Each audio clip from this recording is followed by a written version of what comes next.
Hey, hello, hi, welcome to and or back to the EquiTheory podcast. I am your host, Jill Treese, and this week's episode is gonna be a long one for several reasons. Because A, I had a really big event that happened this weekend, and I want to talk about that a little bit before we dive into everything, and then I'm gonna answer some of my patrons' questions. If you don't know, there will be an ad here shortly that gives you all the information about Patreon, and eventually I will re-record the ad so it is shorter and also fits the format, but I just kind of wanted to give you guys an overview of what we'll be covering because, unfortunately, there's a character limit on the titles for the episodes, so I can't include everything that we're going to be talking about, and sometimes, most of the time, people don't read descriptions, so I just thought I would let you guys know what this episode's going to be about. So, the questions that my patrons asked are going to be covering things like bridling resistance and bits, then newly developed aggression and or anxiety around food when training, distractions during training, some grooming challenges, blanketing discomfort and cribbing, equine shivers, and mental health and pressure to ride and how those two play in together. So I do want to go ahead and say that question 6, I believe, the last one in the series, there will be a bit of a trigger warning, but I will let you guys know if, anything in that realm is a bit too much for you mentally or emotionally. So just don't worry, it's not going to catch you off guard. I will let you know, and I strategically put it at the end of the episode so that nobody gets taken off guard and we can cover sort of all of the horse things and then touch on the mental health relevant question. So I hope that you guys are tuned in for a long one because it's going to be long. So we have 6 questions to answer, and just about all of those questions have multifaceted realms to delve into. So I think we just better roll the music and get started. What do you say? Okay, 3, 2, 1, go.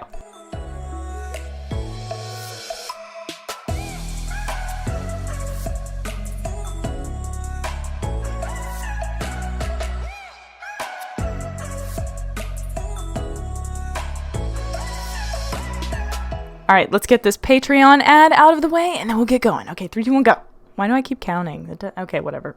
So the last ad before we jump into the content is one where you can support me and the horses directly. If you're willing and able, check us out at EquiTheory on your Patreon app or at patreon.com/EquiTheory. When you become a patron of the podcast, you can ask me questions that I'll answer on the podcast for just $5 a month. And at the $10 tier, you can receive merch and have access to live Q&A events, which means you get your questions answered in real time. And at the higher tiers, you have the option for phone call consults with me on air or privately, as well as access to online training with me depending on your tier. Sounds like a lot of fun to me. But lastly, you should know, should you decide to become a patron, you can cancel at any time or subscribe and unsubscribe as you please or as you're able. And if you can't support us through Patreon, no worries at all whatsoever. Listening alone is more than enough. I just want to say thank you to all the current and future patrons. Me and the ponies appreciate it endlessly. But anyway, I'm going to stop talking and we're going to get into the part where I talk about things that you're actually interested in. Alrighty, everyone. So I kind of just wanted to start off by touching on a recent event. So I was just at a horse show this past weekend with my boss, and if you guys remember Professor Flitwick, he is the last horse I showed. I took him to his first recognized event, beginner novice, and competed him, and we actually ended up winning, which was the first time I'd ever won anything, so it was a massive deal for me, and he's incredible. And I was so excited for my boss this weekend, Sunny, for those of you who don't know. I live and work on her horse farm.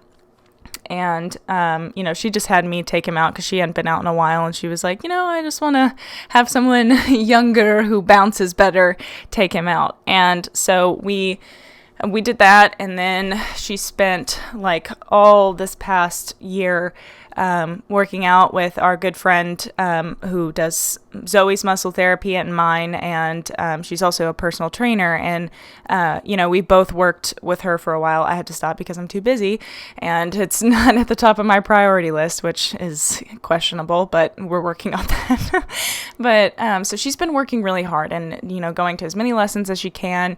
She's had him with a trainer because I'm not, I don't really specialize in traditional riding anymore and competition. So she's had him there. And also the trainer that she has him with is absolutely an incredible rider and just knows so much about biomechanics and is such an awesome trainer. And she coached me at the show that we went to. So she's been working really hard, and this weekend started off super incredibly. Like, it was so awesome. Like, we got there and took care of him, did all the things, and then on Saturday, her coach had a conflicting ride, so she was riding while Sunny was supposed to be warming up for her show or for her dressage test, and so I had to coach her, and that made me very nervous because I don't really work in traditional riding anymore, and so it's I'm a bit out of practice, but I coached her, warmed her up, and everything was going really well. She went in and did her test. It had a rocky start, but they absolutely knocked it out of the park, and she ended up on, I think, like a 30, and, she's running starter, so it's lower level, but it was so awesome to finally see Sunny, do so well and be so happy and thrilled. And they were tied for first after dressage, and she was just over the moon about it. And then time rolled around to run cross country, and I was out by the water jump, which there are two different directions you can go at Holly Hill, which is the horse farm we were at. And one direction goes all the way up to warm up, where you do the start box and you start your course and where you finish. And there's the other direction where you can go out to the water fences where you can see most of the jumps. And I was taking pictures for her, and so I wanted to go out there and do that. So I was hanging out there waiting, and I was like, it's been a really long time and she hasn't come out yet. Turns out they were running behind anyway, which always happens. And so I'm just standing out there waiting, and I was watching a bunch of horses have stops at this one fence, and so I'm texting her trainer, like, make sure Sunny knows to ride this. And then her trainer calls me, and she's like, you need to go get Sunny's purse and her phone and come up to warm up because Flit threw her and she has to go to the hospital. And like, my heart just about fell out of my chest. And so I sprinted all the way with a walk break because homegirl's not fit, but I sprinted all the way to back up to her truck, grabbed her stuff, told everybody in the barn aisle, and some of the dads ran up to go help the EMTs, and I got all her stuff and then ran back up to warm up with walk breaks again because I can't run for that long. And so we got up there, and thankfully she was totally cognizant. She didn't hit her head or anything, because that lady has been through a lot. She has her neck is fused. It looks like she has a Pelham bit in her neck. She's got lots of hardware, and she's just about as accident prone as I am. And if you know how accident prone I am, you're like, wow. So anyway, what happened, according to her and her trainer, is that she was just walking him. She brought him down from a canter to a trot, and Sunny said that he just seemed like there was just a lot going on. There was some girl coming off course that was just woohooing and screaming over every single fence, and I just want to put it out there, that is so obnoxious. I'm sorry.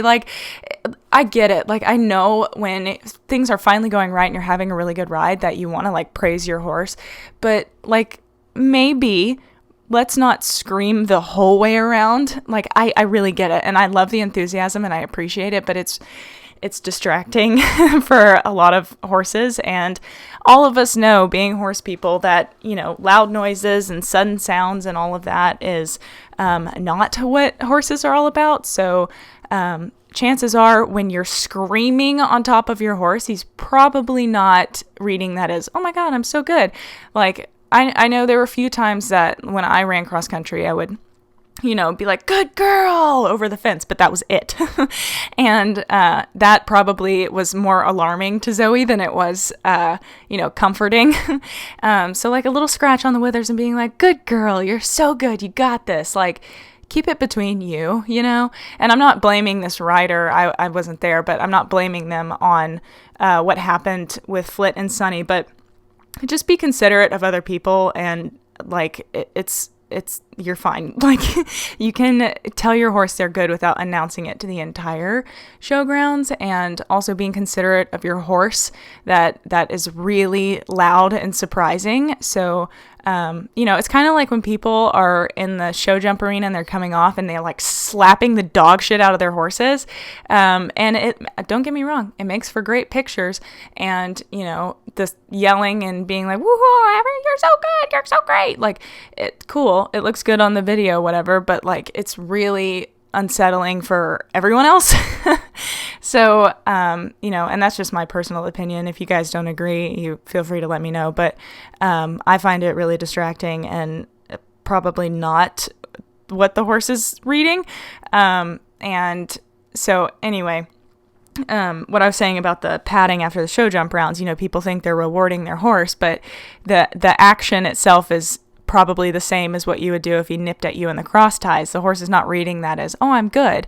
They read scratches, usually, depending on the horse, as the positive reinforcement, like the thing that feels good.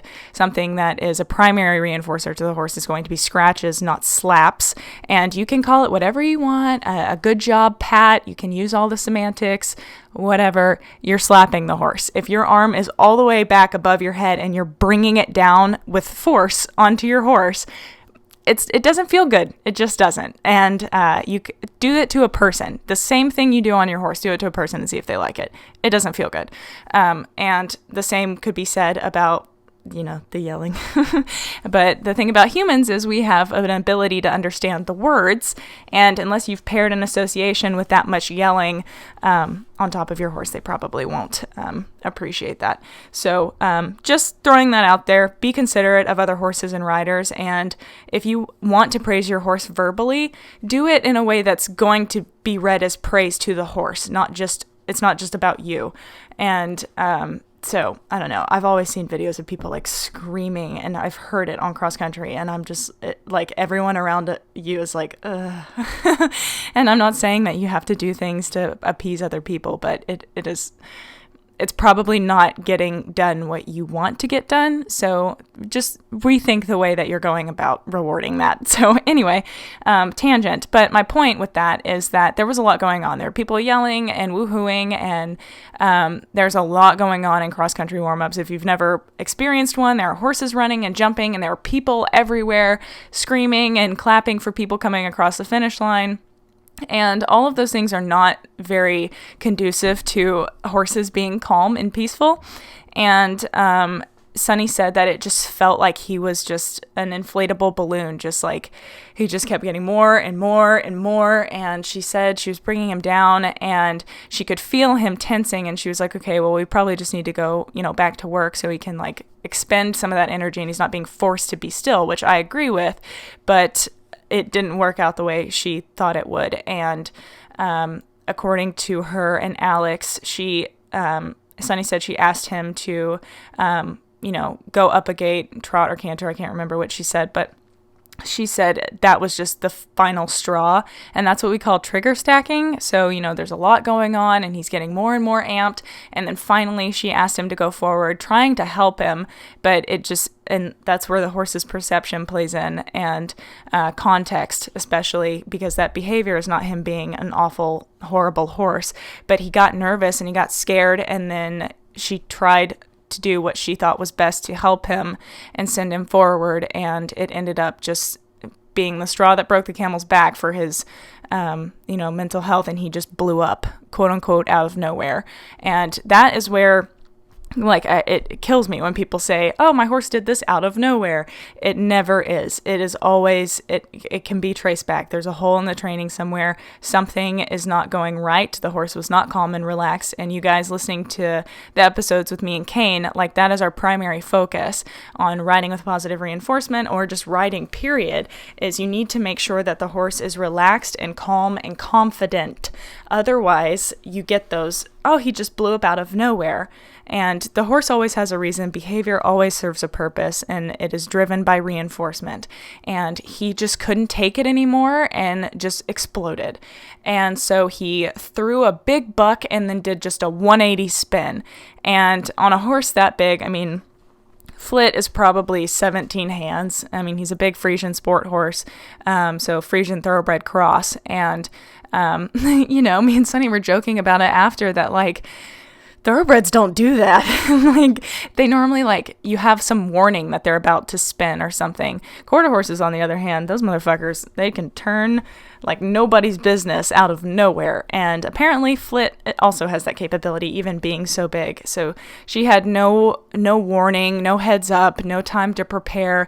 Because they were just walking, and she asked him to go forward, anticipating that, and he just threw a giant buck and then spun. So she's already off balance, and then the spin just absolutely launched her, and she luckily just landed on her hip. She didn't hit her head or her neck or anything like that, and she crashed on her left hip. And then the day proceeded for us spending, I don't know, probably from 5 until I think I got back to the hotel at midnight.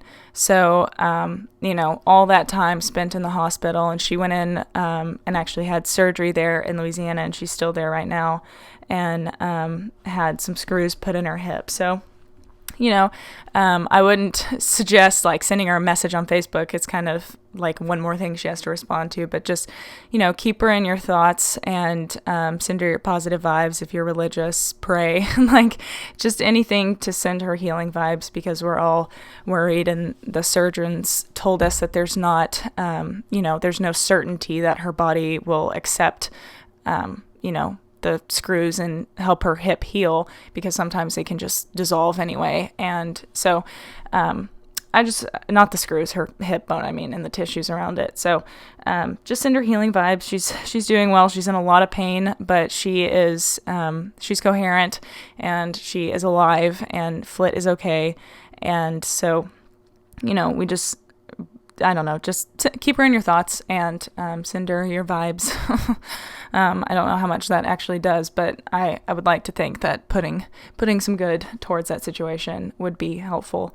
But anyway, so that is how my weekend went. I am very tired and exhausted, because that is just not how I saw it going at all, especially after her being in first after dressage for the first time ever in her life. That was just absolutely devastating, and it was just not a good weekend overall. But, everybody is alive and safe now, so that is what I'm choosing to focus on.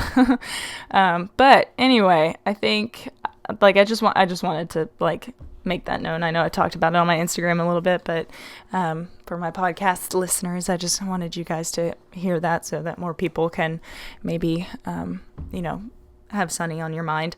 But anyway, sorry, I gotta readjust my hair clip, and we're gonna get into these Patron questions. So, like I said in the ad, if you want to become a patron at the $5 tier, you can join, send your question, and then when I get to it, cancel it. I'm normally pretty quick about it.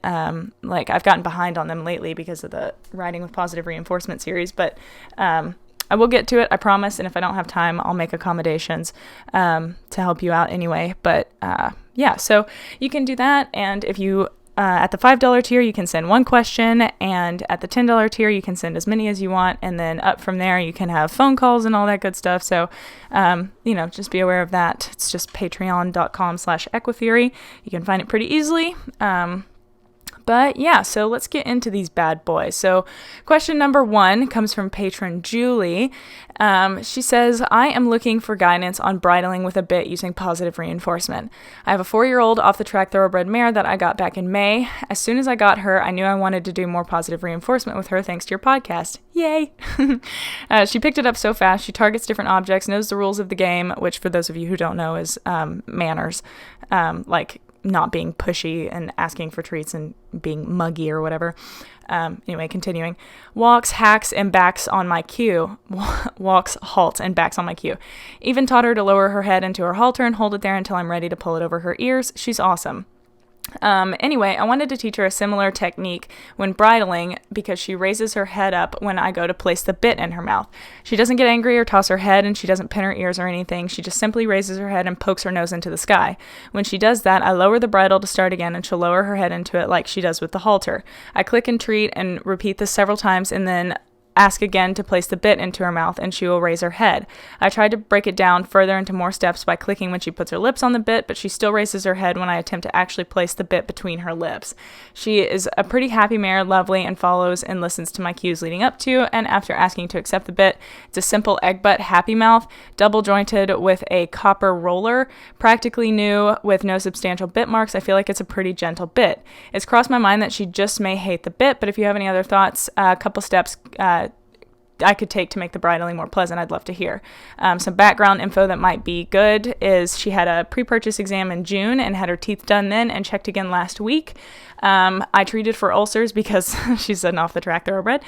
Treated her with a full cycle, 30 days plus a 10-day taper of omeprazole. Okay, end of question. So first of all, just on that last note, there is an episode on the Feed Room Chemist about equine ulcers, and she, I always forget her name, but the host of the podcast talks about why omeprazole might be not the best route to go. And generally, ulcers are, like, obviously treat them, but the reason that the ulcers happen doesn't go away when you just treat them.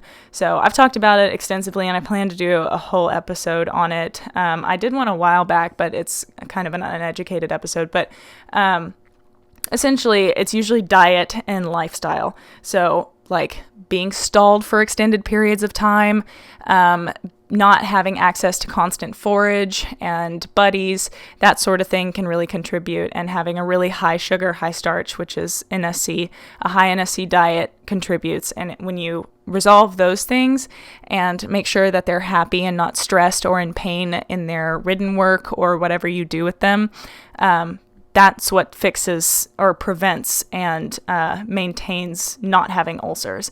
So, it's great to treat with omeprazole, but you have to make sure you're taking those other measures. Otherwise, they'll probably just come back. I think it's something like 60% of, all performance and leisure horses. I think it might be 30% of leisure horses, but 90% of, like, race horses, and I don't know the statistics, but there is a 30, a 60, and a 90%, but especially performance and race horses and stuff like that, you're pretty much guaranteed. But anyway, so with this, I want to first address the bit, because a simple egg butt happy mouth double jointed with a copper roller. Okay, so some horses, I recently read this on Twitter actually, and it's something I hadn't considered before, because generally we're told that the thicker the bit, the softer it is, and the thinner the bit, the harsher it is because of distribution of pressure. And that makes sense, but it's more nuanced than that. And things like a hot dog bit, that's just like the straight rubber, just the regular rubber bit. Those are really fat bits, and the interdental gap for horses is not really big enough for that. So the place between their top jaw and their bottom jaw isn't wide enough for really thick bits. So that could be contributing to this. So you kind of have to find, like, the middle ground. And sometimes the happy mouth bits, they're great because they're soft, but sometimes they can be too thick. And especially having, this bit sounds like it has a lot going on. Some horses love double jointed and some horses don't. Copper generally is a metal that horses really like, and it increases salivation. But I would really say that, like, maybe play around with it a little bit. I know Zoe, she was really interesting to figure out the bitting situation because she hated double joints. Like, I always wanted to put her in a double jointed bit because everyone said they were so much softer and they don't scrape the roof of their mouth. Like, the nutcracker effect of a single jointed bit, they can scrape the roof of their mouth. And she just would not handle a double jointed bit for whatever reason. She always went horribly in them. And that's why I ended up experimenting with the leather bit and things like that. But I finally found the bit that she goes best in, and it's the Neuschule. It's Neueschule, I think. That brand, it's a very expensive, ridiculous brand, but it's a demi-Yankee bit. demi-anky. Those are two separate words. But what it does, it's a loose ring, and I cannot for the life of me, and I would like to write them an angry letter and say, please make this available in an egg butt form, because Zoe, like, I really don't like loose ring bits. Like, I know they're like the best bit and everybody loves them, but loose rings have a tendency to, if you pull the rein on one side, the bit slides in the horse's mouth. And when it does that, the outside, like, so if you're turning left and you pull on the bit, it's going to slide through the horse's mouth a little bit, unless you like just keep pulling on your outside rein, which it depends on your skill level and what you are asking. But the bit can slide through, and then it presses where the actual mouthpiece meets the ring, and when that ring slides through the hole in the mouthpiece, it can actually pinch their lips. And oh my god, it was so annoying to ride with that, because Zoe flips her head in it, but it's the only mouthpiece that when it's straight and it's consistent and it's not pinching her, she was great. But if it pinched her at all, just instant head flip. And so but the mouthpiece in that bit, it looks like a double joint when it's bent. So a double jointed bit it has two pieces in the mouth that kind of come up like the sides of a pyramid. And then instead of just connecting at the top like a single jointed bit, like there's only one joint, in this bit there are two joints there. And there's a middle piece. And in Julie's bit, the Patron, there's a copper roller. And sometimes rollers are good for horses that have busy mouths, and other times they're bad. So, I mean, I'm not really... I like to keep things very simple with bits, and sometimes all the gadgets get a little bit messy, but it's up to your personal horse. So I don't really have like an overarching opinion on types of bits. It's really individual dependent, because like I said, for Zoe, the double jointeds are supposed to be the softer ones, and she hated them. I couldn't ride her in them. And so this demi-anky bit, what it does is, let me think. So you know how like a flower vase, it kind of has those curving sides. So imagine, or maybe if you've ever seen like a graph of a, I don't know if parabola is the right word, but like a bell graph, like if you can look up a bell graph or a bell curve right now, that's what maybe just that. Okay, fine. We're going to roll with that. Sorry, trying to find a metaphor. So a bell kind of has the sides, if you start at the bottom, where it starts out flat and then it curves up and then it curves kind of flat up at the top. That's what the bit looks like. Also, you could just look up the demi-anky bit and you'll see what I'm talking about. God, I'm so bad at explaining things. But I'm visual, so I'd like to try and give people a picture. But that is what she goes in, and it looks and kind of works like a double jointed bit does. Like each side moves semi-independently of the other, and it doesn't have that roof of the mouth scraping effect. And some horses have shallower mouths, so having kind of like almost a ported single joint is really what worked best for her. And I mean, I went through probably 10 bits with her, and my horse before that, I went through 10 bits with him, and he ended up going in the Myler combo bit. It was like a hackamore 3-ring thing, and I would probably never put a horse in that now, but that was the only thing I could handle him in, which that's a whole nother conversation. But every horse is different, and you just kind of have to find what they like and listen to them. And this bit might be too thick for her, or she might not like the roller. And it sounds like you've got her teeth pretty well sorted, so I wouldn't be too worried about that. When you're starting to work on bridling, the first kind of steps I would take would be to make the bridle as simple as possible. You've already done the work with the halter, which is fantastic, and you're pulling it over her ears, which is part of what you have to do with a bridle, so that's great. Then with, like the whole goal of this is to break it down into pieces so that the horse can solve the puzzle themselves, and you don't have to really do anything yourself. You don't have to make it happen. The horse is working collaboratively with you. So with that, you've got the halter piece put together. I would take away the noseband. Personally, I'm not a noseband person anyway, full disclosure. I don't like nosebands. I don't really see the purpose. They don't make the bridle stay on. You can pull a bridle off without a noseband.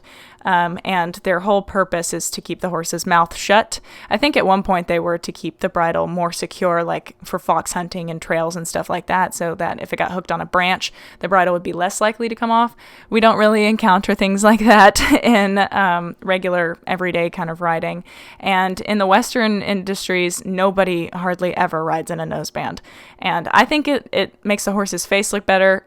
So that's just my personal opinion. And nosebands tend to be used to keep the horse's mouth shut, and they make the bit more severe, because if you apply pressure and the horse can't get away from that pressure by opening his mouth to relieve it, then the bit is obviously going to be harsher. So but that's my spiel on nosebands. I plan on making a full in-depth dive into bits and kind of like doing my controversial tack series again on the podcast, as well as a video eventually. I don't know. My schedule is ridiculous. But anyway, that's that tidbit. But I would start with this without the noseband, so you just don't have one more thing to deal with. And then you can, if you want to ride in a noseband, you can work back up to like adding that later. But right now, make it as simple as possible. It's just a head stall and the bit. So, and I mean, the brow band typically doesn't do anything. So, I mean, like, take it off or leave it, play around and see what works best for her. But what you're saying in the question is that you have her lower her head and click and treat several times, and then ask to place the bit in her mouth, and then she raises her head. So I'm not sure how you're asking, but it sounds like, because you said when I attempt to actually place the bit between her lips, she'll raise her head. So I don't know exactly what you're doing, but the way I have always gone about teaching horses to self-bridle is I don't ever actually touch the bit. I hold the bridle open and they place their head in it. And what happens when you increase your criteria slowly and it's done well and kind of, I guess it's kind of shaping, you, like the horse, when you don't click for the thing that's been working, sometimes they'll, like if they're pressing a button and they press the button and you don't click, they'll be like, okay, I'm pressing the button. Do you see me pressing the button? And that's kind of the logic I use with doing the bridling. So I'll have the horse sort of target the bit and touch the bit a few times. And then once they've really got that down and it's really consistent, I'll present the bridle and just hold it open. I'm holding either side of the head stall and just holding it out and open. And the horse places their nose on the bit. And then sometimes they'll like touch it and then look at you like, did I do it? And then if you just give it a second, and you have to be really, really careful with this, especially if you're pretty novice at clicker training, because you really don't want to create frustration, because you might just end up with a horse that's like, screw you. And if you're not getting it, then the targeting behavior might not be strong enough. But you can start asking for the horse to touch the bit for longer. But generally what happens, especially with horses that know about bits, they've been ridden in the past. They know what they're supposed to do with it. They know what happens. So their next guess when they touch it is usually going to be perhaps biting it, which is kind of where extinction and the frustration response might help you a little bit. But you have to be really careful that you're not making it too difficult, because if you ask for too much all at once, you're just going to end up with a really frustrated animal, and that's never the goal. So if you hang on to the bridle and have the horse touch it, and you don't click and you just withhold for a second and see what they offer, usually they'll put their lips around it or their teeth around it and bite it, and then click that, and then see if you can get that a few more times. If not, back up and restart. And maybe you want to teach the horse to hang on to a towel first. A lot of people love to teach horses to fetch. I haven't ever gotten around to doing that, but you can teach them to hang on to an object, and that might be a good first step. So it's already in their behavioral repertoire. I've yet to experience this because I have horses that have always been ridden and have experience with that. So it's kind of been an unnecessary step. But for a horse like this that might be a little resistant, maybe teaching her to hang on to a cloth or pick up a hoof pick or a stick or something, like any of those things, that could be a good first step. So it's not just the bridle. If she has a problem with it, that might just, complicate things. So it wouldn't be a podcast without a burp. So then once you get to the point where she's biting the bit, then you can lift a little bit and then click for that, take the bit out, treat, and you can keep going. And usually the next step I take is once I'm able to lift the bit without the head raised response, or I might just treat. I might click and treat while the bit is kind of lifted in their mouth. So they're chewing around it and they get used to that, but it's not strapped to their face. So then you can work up to not tying it, but where it's secured around their ears and things like that. And just do one ear at a time, take it off, click and treat. And the whole time her head needs to be low. And if it's not, then you need to go back a step and really work on making the low head part of your criteria. And, when you go up a step, the head will probably raise because you've changed something. And so you have to expect less, but then work up towards, so when you have her take the bit in her mouth and you've gone from her just touching it to taking the bit in her mouth, she might raise her head a little, but wait to move on to the next step until her head is consistently staying low, and then you can work up from there. So I hope that answered that question. And if anybody else out there is dealing with bitted issues, really follow what Julie did and make sure that you've treated for the teeth and ulcers and things of that nature, because those can be really off-putting for horses. Also make sure that the next steps, that what the bit predicts, because bits often predict riding or lunging or something of that sort, be sure that what it's predicting is not aversive to the horse. Make sure that they like what comes after that. And sometimes that might just mean you take a month off and just work on bitting and, just going about your regular training session, but now the horse has a bit in.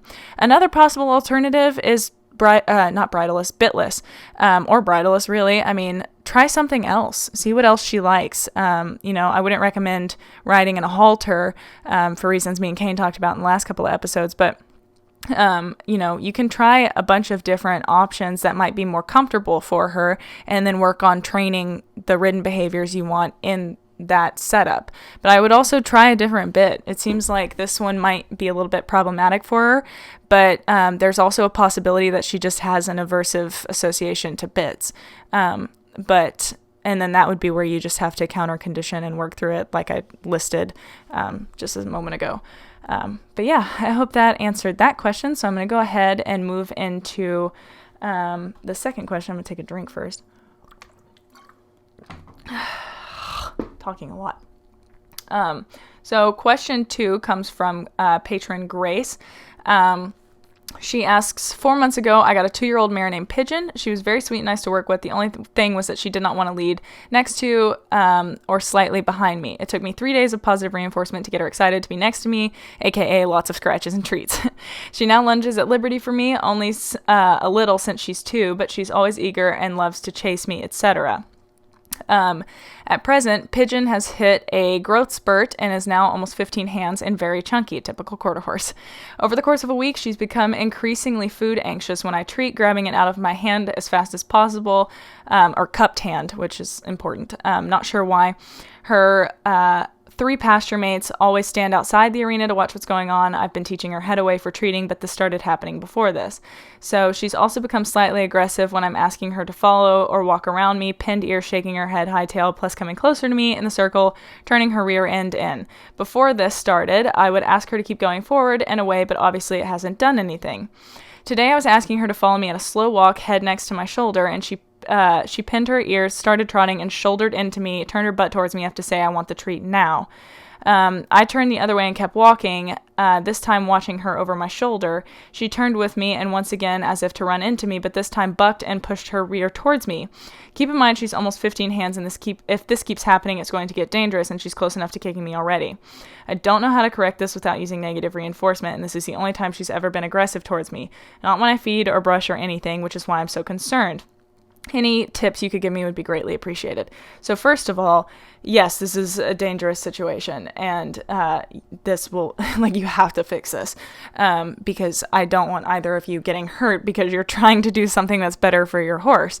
Not better comparatively to negative reinforcement, but the reason most people get into positive reinforcement is because, of the connection you get with it, and, it has a lot of benefits, and wanting to try something new and then having this happen can be really discouraging. So I appreciate that you're reaching out and asking for help rather than just being like, fuck clicker training. This has made my horse dangerous and pushy, which is the conclusion a lot of people come to. But the good news is it's not a particularly complicated fix.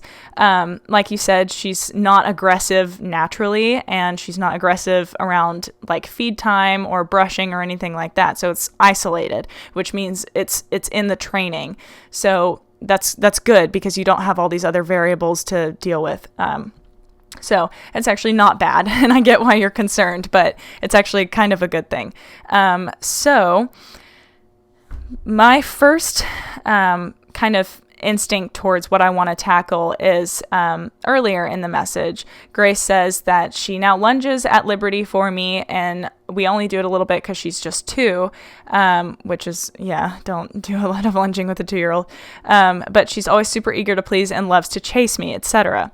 So chasing and working with positive reinforcement, both of those things for both, like most species of animals, are engaging the seeking system, which is like really, really fun, good times. And the seeking system has a lot of really awesome neurotransmitters and hormones associated with it, and you get a lot of the feel-good stuff going on. And so it's great, but chasing can be really frustrating for horses. So I have experienced the opposite with Zoe, actually. So lunging, she, when I have her going around me in a circle, she has a tendency to make kind of the grimmest expression. And part of that for us, I believe, is due to some pain somewhere. I'm starting to wonder if she's got some caudal pain in her heels.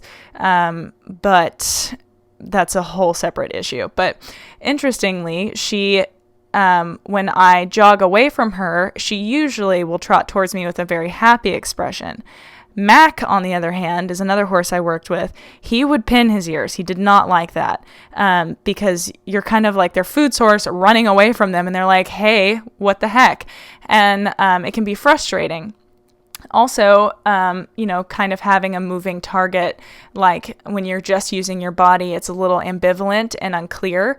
And I don't know what you're doing to get her to stay or to move forward and stay out around you, like you said. But sometimes a lot of that, if it's just a lot of really high energy, you can get too many emotions and you can kind of get over threshold, like I was talking about what would happen with Flit. They can kind of just build until they do what you said with the bucking. So for now, I would definitely say let's take a step back and maybe even work in protected contact for a while, so that you're safe and you have no chance of getting kicked, because that is not not the goal. That needs to be avoided at all costs. And I know people balk at working in protected contact because it, you're like, oh, well, I want to spend time with my horse. I want to be around them, and I can't even be in the same pen with them. It's just for a limited amount of time, just so you guys can work through the issue and then get to a point where it's safe and it's safe, and, where you can really predict your horse, because this is a super young horse and she's still growing and learning and developing. So, it's kind of hard to know who they are at that point. And I'm experiencing that with our babies too. It's really difficult to because they're pretty predictable, but it's like 90% instead of 100. Like with Zoe, it's usually 100% predictable, which I realize is sort of ironic that I said usually 100% predictable. Anyway, so I would for now stop having her chase you. If that has contributed to this in any way, I would just give that a rest for a little while. And I would go back to working in protected contact, and I would start using a target, because nowhere in your message have you mentioned targeting, and it's just kind of following you and walking around you, which makes sense because that's how you started, because she wouldn't walk beside you and was kind of like walking in front of you and all of that. So it makes sense, but I think the clearer way to do it is to use a following target. So if you've done target training with her, you might use something else or a different cue, like me and Caine talked about it in the riding episodes, that maybe you say target for following and you say touch for stationary touching. And that way you have some ability for the horse to distinguish what is being asked. Because I noticed when I first started working with Zoe, with positive reinforcement, she would pin her ears and have this really nasty facial expression when I would ask her to touch but follow something. So I would first have her touching the target, and then I would have her follow it. And so this thing that she's trying to touch so she can get reinforcement is constantly moving away from her. It pissed her off. She was like, I can't reach it. And then she would start going faster and faster. And so she didn't get it. And so you have to build up to doing things like that, because it can create a lot of frustration for the horses, which is what I think you're experiencing here. So maybe go back to targeting and use the word like touch, and for that, and then, maybe you say target when you're asking her to follow the target with her nose. Just even standing, just have her follow the target with her nose and click before she touches it, and treat for that. And then maybe after a few repetitions of that, you work up towards she takes a step and follows it. And then you can build from there once she's got the hang of the fact that you are saying target, not touch. The goal is not to touch it, but to follow it. And that way you can slowly start building in duration. And I would do that all in protected contact. So you are on the opposite side of the fence as her. And then you can work up to being in there with her and doing circles and things like that, because like I said, I do not want you guys to get hurt, because that is a very dangerous situation to have a horse kicking out at you and turning her rear end towards you, because that, like, having pin ears, shaking her head, high tail, and kind of coming into your space and turning her rear end towards you is all an exhibition of frustration to me. At least that's how I would read that, is that like, oh my God, I can't get it, just click and treat already. And I don't know that it's necessarily I want the treat now so much as it's like, I don't know what you want, you're frustrating me. And the Language, Signs, and Calming Signals of Horses book by Raquel Dreisma is she talks about the turning the haunches to you is, I don't want to interact with you right now. I'm very frustrated. Sometimes comparable to a middle finger, other times comparable to just shutting the door and being like, I need a break. And it's a healthy thing, and it's great that she's able to express that, but the bucking cannot continue. That is it. I'm all for horses expressing themselves, and I'm not advocating for punishing it, but you need to fix what is causing it, because punishing her for bucking is only going to frustrate her more, and it's not going to solve the issue. And then you're just going to have a confused and aggravated and, if it progresses, potentially shut down horse. And I'm not saying all of this to scare you. A lot of people do that and it quote unquote works, but I think that the best way to proceed is to really work on cleaning up that following behavior, because it might just be too frustrating for her. I went through the same thing with Zoe. She never bucked at me or turned her rear towards me, but I could see it on her face. And I think that might be the difference, is that instead of keep asking for more, like you said, when she turned her haunches towards you, you kept walking, and then you got this really high energy, I need to catch up, and also you're frustrating me. And I think that's where the buck came in. So usually when I notice that Zoe's getting really frustrated, we stop and we bring everything back down. I ask her to do behavior she's good at and I know she can get reinforced for. And while I'm cueing her and reinforcing her for things like that, I'm coming up with a better way to ask in a more clear way what I want of her. So like if this happened with Zoe and I noticed she was pinning her ears and shaking her head, I would immediately stop, like dead in my tracks, stop and cue her for something that, she was good at. And arguably you could say that using the cue might reinforce that head shaking behavior, and it might, but I would say you need to get out of that one situation and, just kind of take a reset and, start over and maybe just get out of the situation if you can.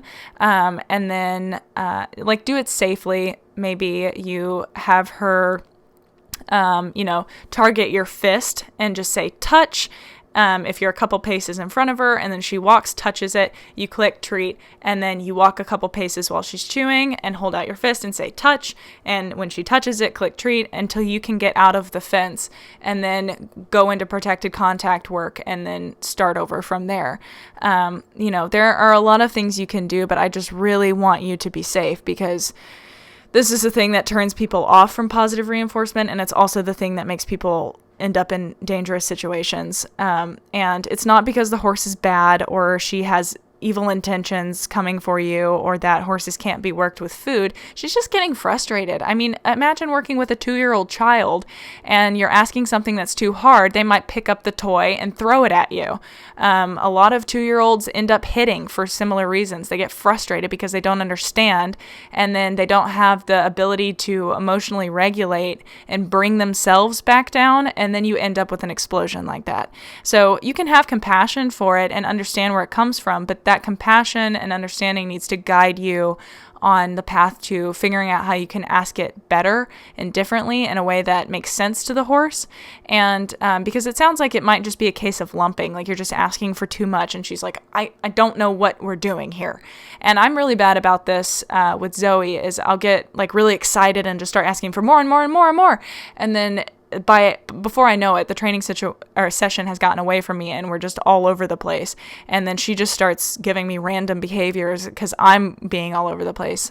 And so, maybe just sit down with a notebook and break it all the way down and, go step by step from there. But yeah, I would definitely start in protected contact. It might take, 2 sessions. It might take a week. It might take a month. But I would not go back into working in with her. Obviously you can halter her and take her out, take her to, her stall or the grooming area or what have you, whatever else you have to do with her. But if you're working with positive reinforcement for right now, I would say if you're going to ask her to do the following behaviors, I would say that needs to be done in protected contact until you are absolutely confident that that is not going to happen again. And you need to be very aware of her facial expressions because that's the first sign. And that's where, people get kicked and bitten, is usually because the horses, they've got triangle eyes, their nose might scrunch up, they might have a dead expression or a half-lidded expression. They will pin their ears or kind of hold them back. Their temple might sink in a little bit, or they might grit their teeth and you can see it in their cheek. All of those are predictors that the horse is about to have an issue.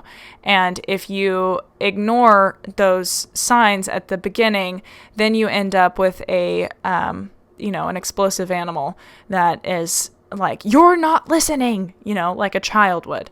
So I hope that that helps that and gives you some confidence that it's a very isolated situation, and I have confidence that you can fix it because look at everything else you've done. So I think you've got it.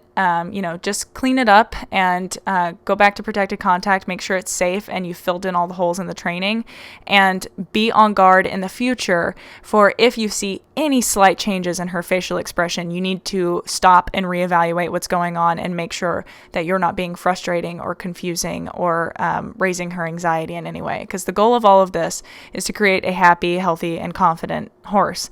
And if she's not, that's where we start to get issues. So anyway, now we can move on to question numero 3, which comes from patron Peyton. So Peyton asks, First, I mostly like to work with Falcon out in his paddock, and sometimes he gets distracted by other things going on. If I give him a cue and he gets distracted, mostly by bikes on the road, should I give him the cue again? If so, how much time should I wait between trying to re-cue or, in some cases, giving a hint? So this is a really common thing that a lot of people deal with, myself included. And, it depends. It's kind of like if you're talking to somebody and they don't really hear you because they're looking at something or their phone or off in the distance, anything distracting. So I think it's fair to re-cue, but it's also important to distinguish if it is perhaps a displacement or calming signal. Sometimes it can be an indication, like we talked about, I think, in the last question about, trigger stacking.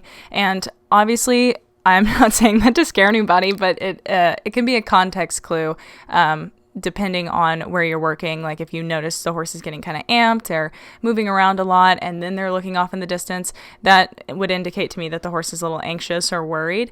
But if, you're just working and they're like, oh, what's that? Then, that's something. It could also be an indication that the training is not particularly interesting, or something is uncomfortable to the horse and they're like not really all the way there with you. There are a lot of different ways you can look at it, and I think that's where, like I said, the context is really important, because if it's not going to be the horse is distracted just because he's distracted in every single case. It could be any of those things that I just listed. So if it's purely just something's going on, then I would just give them a minute to look around and just take a breath yourself and recenter, check your body, whatever, and then go ahead and re-cue when you feel like the horse has kind of joined you mentally again. And that way you're being fair, because if the horse is like, wait, what'd you say? And you don't re-cue, then it might not make sense. But if he's getting distracted a lot, that might be something to see if you can work in a different area to get those behaviors really strong before you come back to the distracting area. Kind of like me and Caine were talking about with the trail riding, build up to it so that those behaviors are really strong, and make sure that the horse is interested and can be successful. And so I'm all for making things as clear as possible. And if you'll be able to tell. And if you genuinely feel like the horse is just like, oh, something's going on, then, I think re-cueing is fine. And, just kind of wait till the horse checks back in with you, looking at you, or puts an ear back on you or something. And, as far as giving a hint, that really only comes into play when the horse is like maybe not understanding, in which case I would recommend going back a step in what you're asking and then seeing if the hint still, would serve a purpose in clarifying things, like with the horse and the bridling and the bitting. Something that you might want to do to give a hint would be like, earlier I said to train them to pick up like a brush or something, and maybe you attach a word to that, like take or fetch or something, and then when you go back to the bridle, you could use that same word to have the horse take the bit, if that makes sense. And like as far as like visual hints, like if you were asking the horse to back and they got distracted and leaned into them, that might just kind of add to the stress, if you just like leaned your body towards them, because they're like, I'm looking at something, but my owner's also doing something. So I would just kind of like give it a beat, and then, just let them look at whatever's, got their attention, and let them settle and bring themselves back down before they have to deal with also trying to figure out what you want while they're worried about whatever's going on in the environment. Okay, so Peyton's second question is, I figured since Falcon is off taking a break from me grooming at Liberty in his paddock, this is the perfect time for me to write this question, especially since I always forget my questions as soon as I get home. So this was written real time. Okay, so Falcon's always been a super sensitive horse. He's 23. We tested him for Cushing's last spring and he came back negative. Yay. It's starting to cool off here in upstate New York, so he's got more pep in his step. But today I came out and hung out to get treats, and then he went for a run and play. He had a good-ass time sprinting around, and then came up to me and my cone to start a clicker grooming session. I have an orange plastic cone that he touches while I groom, or for when I need him to stand. we recently did a full ulcer treatment, 3 tubes, 12 days of doses, and he's been so much better, but is still sensitive. He loved getting curry today, but I think he's still shedding his summer coat. But once I started hard brushing, he walked away. He came back 5-ish minutes later, and I switched to my soft brush, and he still immediately walked away. Wasn't sure if you had any ideas. I would I would understand if he walked away as soon as I started currying, but he enjoyed the curry and then not the hard brush. Like, why, my dude? More context if you want. LOL, I didn't get a good brush in with the soft brush before he walked away, so maybe he didn't know I switched brushes. I was going back to him, going to hack him in his bareback pad today if he eventually wants. I'm fine with not doing it, so it's not like he sees my saddle or bridle and is anticipating a work ride. Okay, so yeah, that's a lot. So some horses really like scratches and, the deep scratches, and a curry might kind of, imitate that in a way. And then the hard brush, it's possible that it's just uncomfortable and it's not working. Like, it's a bit different from the curry, and I don't know. I would just kind of stay away from that one. Maybe you could use an alternative, like, some people use Shoshin. Obviously, you don't want to do that where the saddle goes, but that way you can get the all the dirt to kind of come off or lay down after you get it all up with the curry, and then just sweep it off with the soft brush. That's typically what I do because Zoe also really does not appreciate a hard brush. And there was a time where I could not even brush her with a soft brush without getting stompy feet, a tail swish, and ear pinning. And, obviously that was ulcers, like 100%. And we got that all sorted out. And now she is okay with brushing. But I have to be careful with what brushes I use where. Like, I can use the hard brush more on her legs and maybe on her hindquarters, but not really on her barrel or shoulder. I always opt for a soft brush in those areas. And up by her face and neck, it's just, she doesn't really like the way it feels when it's really stiff. So maybe just nix that brush or find a different one that's maybe a little bit softer, but is still like kind of a dandy brush, and that way you just kind of mitigate that. But I think we talked on the live Q&A that we did this October about ulcer treatments and stuff like that, and counter conditioning and all of that, and I know Peyton was there. It's tricky with ulcers because, like I said earlier, sometimes it's other factors that make the ulcers kind of bounce back, but it sounds like he's in a very low stress environment. But it's still possible that those are going on. I can't remember what Peyton said about her, stalling situation, but typically New York doesn't have a ton of room and it's colder and there tend to be more stalling situations, and it's possible if he doesn't have enough hay forage kind of thing, then it might not, he might still be experiencing some of that. But usually when horses that have been treated for ulcers and have everything else in place, all the protocols and whatnot, and they, oh my God, I lost my train of thought. Once you have all those protocols in place and you have treated for ulcers, they still have the memory of it being painful and they're still anticipating it. And for the curry, he's like, oh, this is good, scratches. And then the brush he might just be associating with, ooh, I don't like this. So what you could do is find an area that he doesn't really mind. Like for Zoe, that's usually her legs. And so you could just start there, or maybe it's his haunches or his shoulder. Shoulders tend to be a little bit, that gives them the most opportunity to want to walk away because that's kind of the first thing they move. So as always, the goal is to set them up for success. So find an area where you know that you can brush and they will stand. And if you don't have an area, maybe you just hold the brush and click and treat and let them check it out, click and treat, stand next to them, click and treat, lift your hand without the brush near their shoulder or wherever your target area is and click and treat, and then have the brush in your hand and slowly work up to getting closer and closer to them with it so that they really understand that all they have to do is stand still while you go to brush. So I think that about answers that question, I hope. I'm going to move on to question 4 from patron Tosh.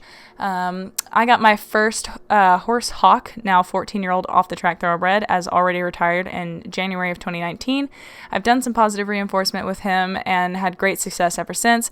After being let down with several potential companions for him, I finally bought my second horse, Doug, who is now a 5-year-old OTTB, and they live together on around 2 acres and are out 24/7.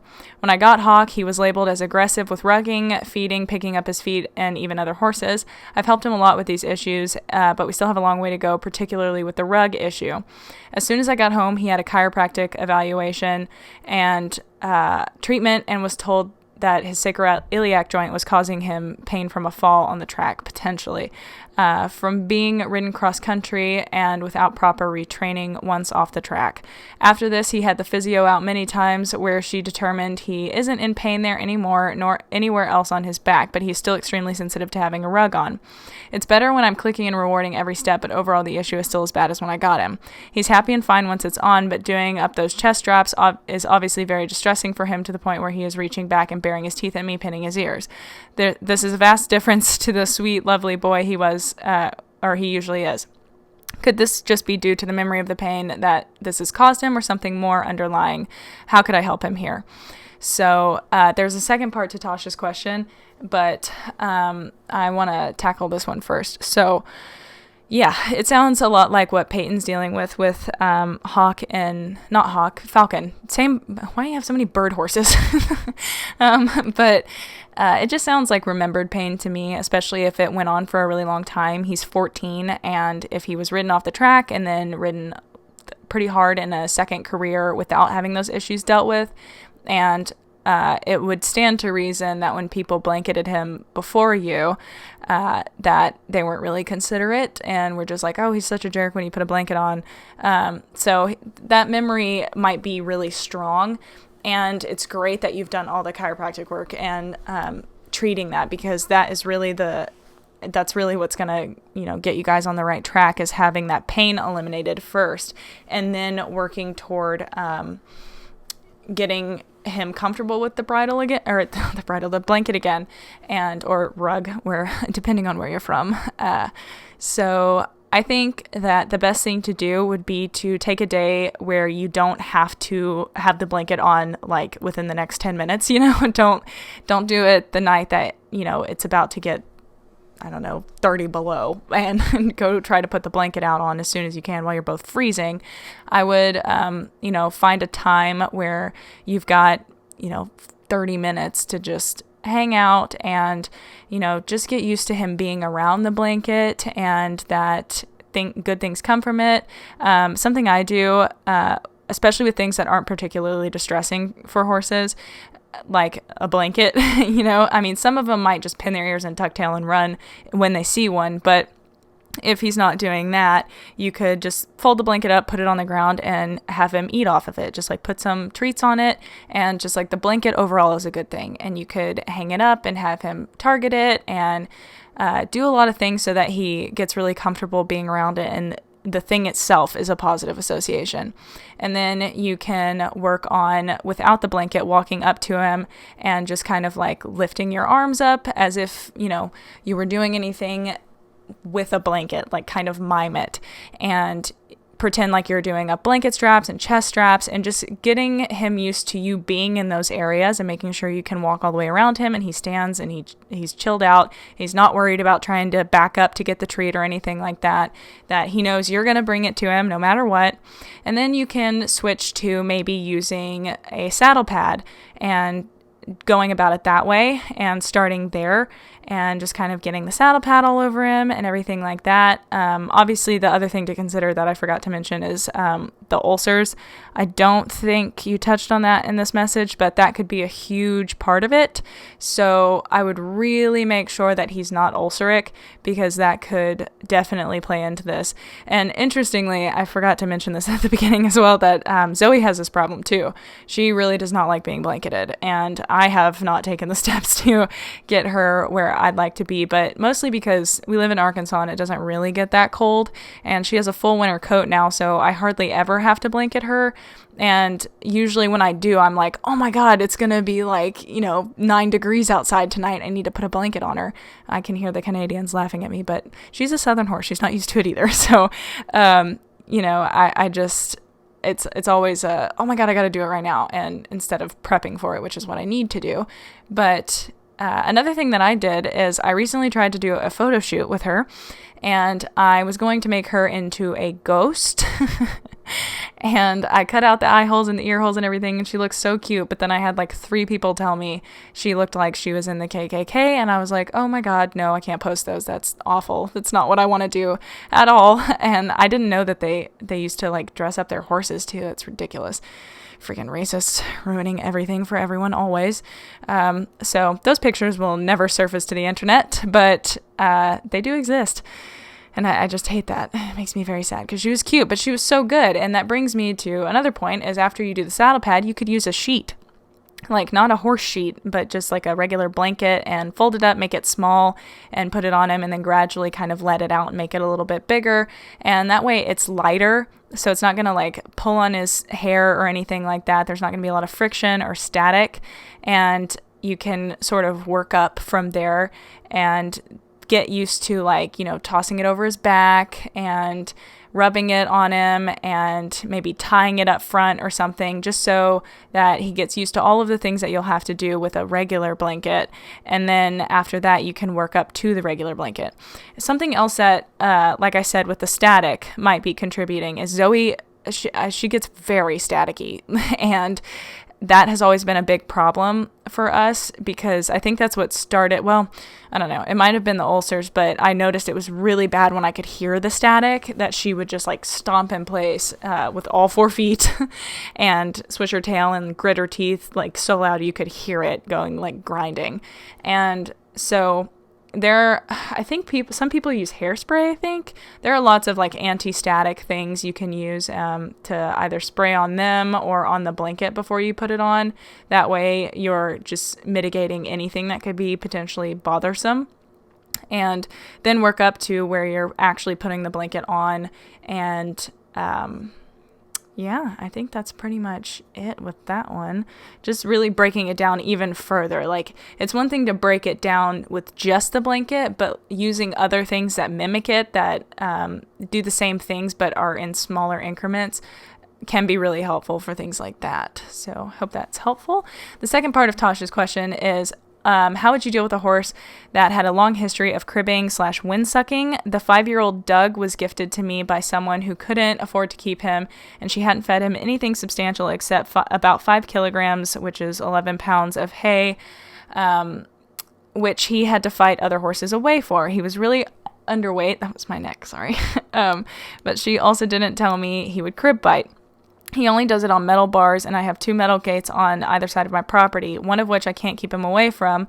My other horses doesn't and has never done this, with me at least, but both boys are out 24/7 with access to shelter, pasture, and hay. He doesn't show discomfort when being palpated or girthed or anything. He is now on a high-fiber balanced diet, so I'm sure this is just a really long-standing habit of his, but obviously it has some massive, scary, healthy implications.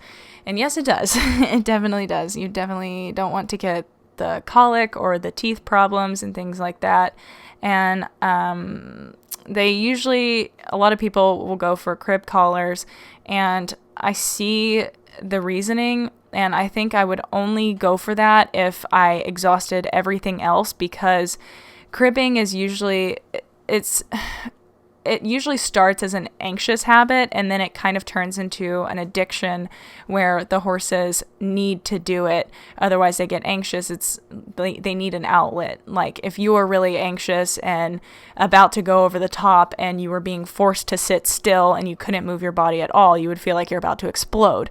Like you need an outlet to move your leg or your hip or pick your cuticles like I'm doing right now. Oh my God.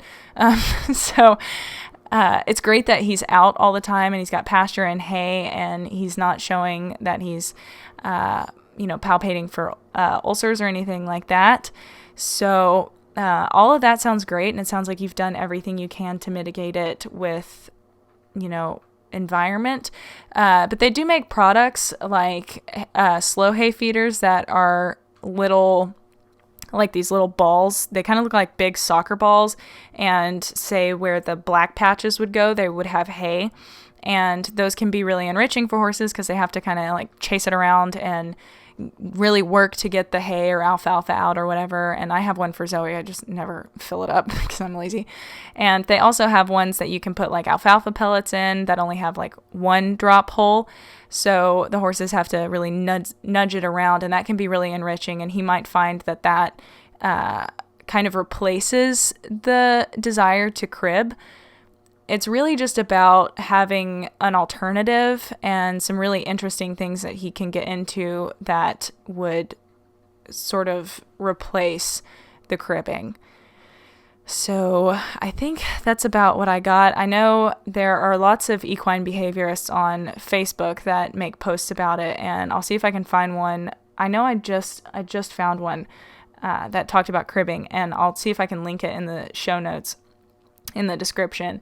But sometimes cribbing is just one of those really hard things that it just is the horse. And some of them, especially the older ones, you can do everything in the book and still have a horse that cribs. And I'm not trying to discourage, but also, like, I don't know. I think your best bet, at least at the beginning, is going to be seeing if you can decrease the time that he spends cribbing by giving him something else to do that's really interesting and kind of lets out that need to, I don't even know what that would be, like need to get that release.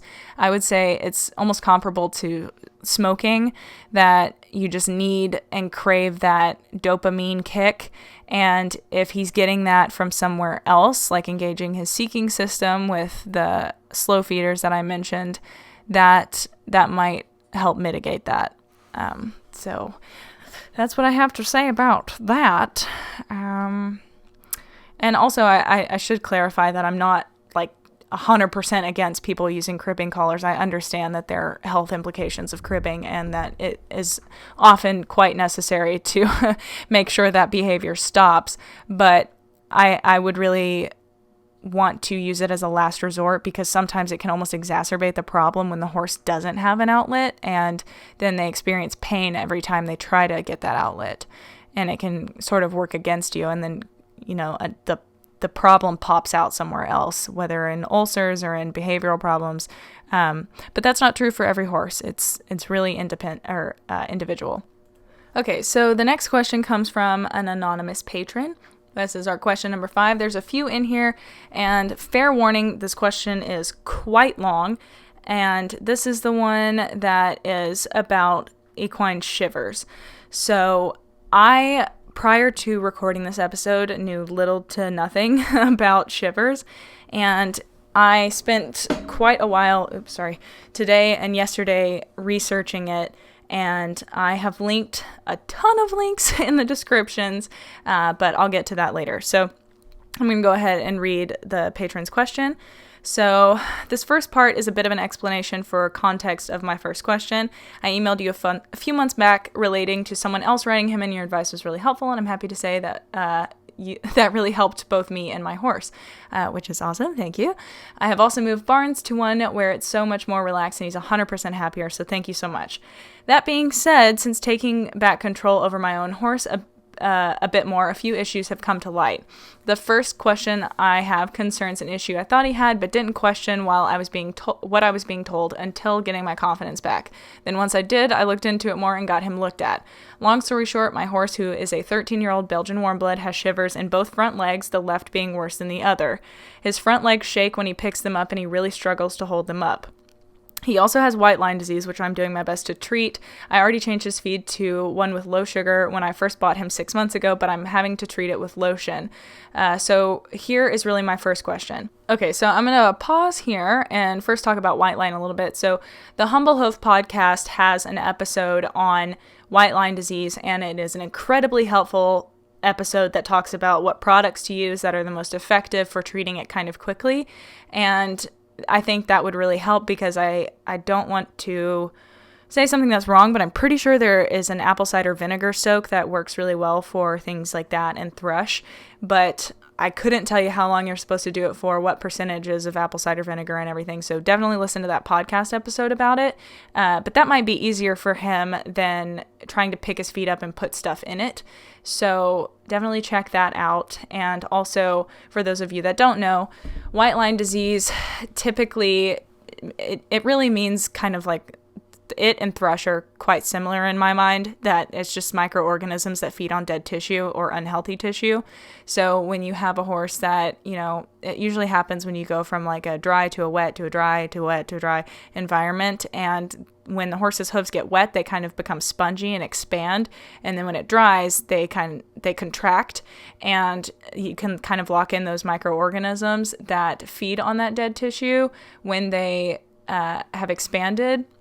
But if the horse has a diet that is low in sugar and low in starch, which is having low NSC. So if you don't know, NSC stands for non-structural carbohydrate, and that just means your starches and your sugar. So if you look at your feed tag and you see starch and sugar, there will be a % by each of those. Add them together, and the lower, the better. If it's under 10, you can clap your hands and stomp your feet. It is hokey pokey time, because oh my god, that's so good. But any higher than like 24, you really should back it off, especially if you're having feet problems with your horse, because it's really, horses' bodies are just not designed to process sugar and a lot of carb type things. Yep, good, intelligent.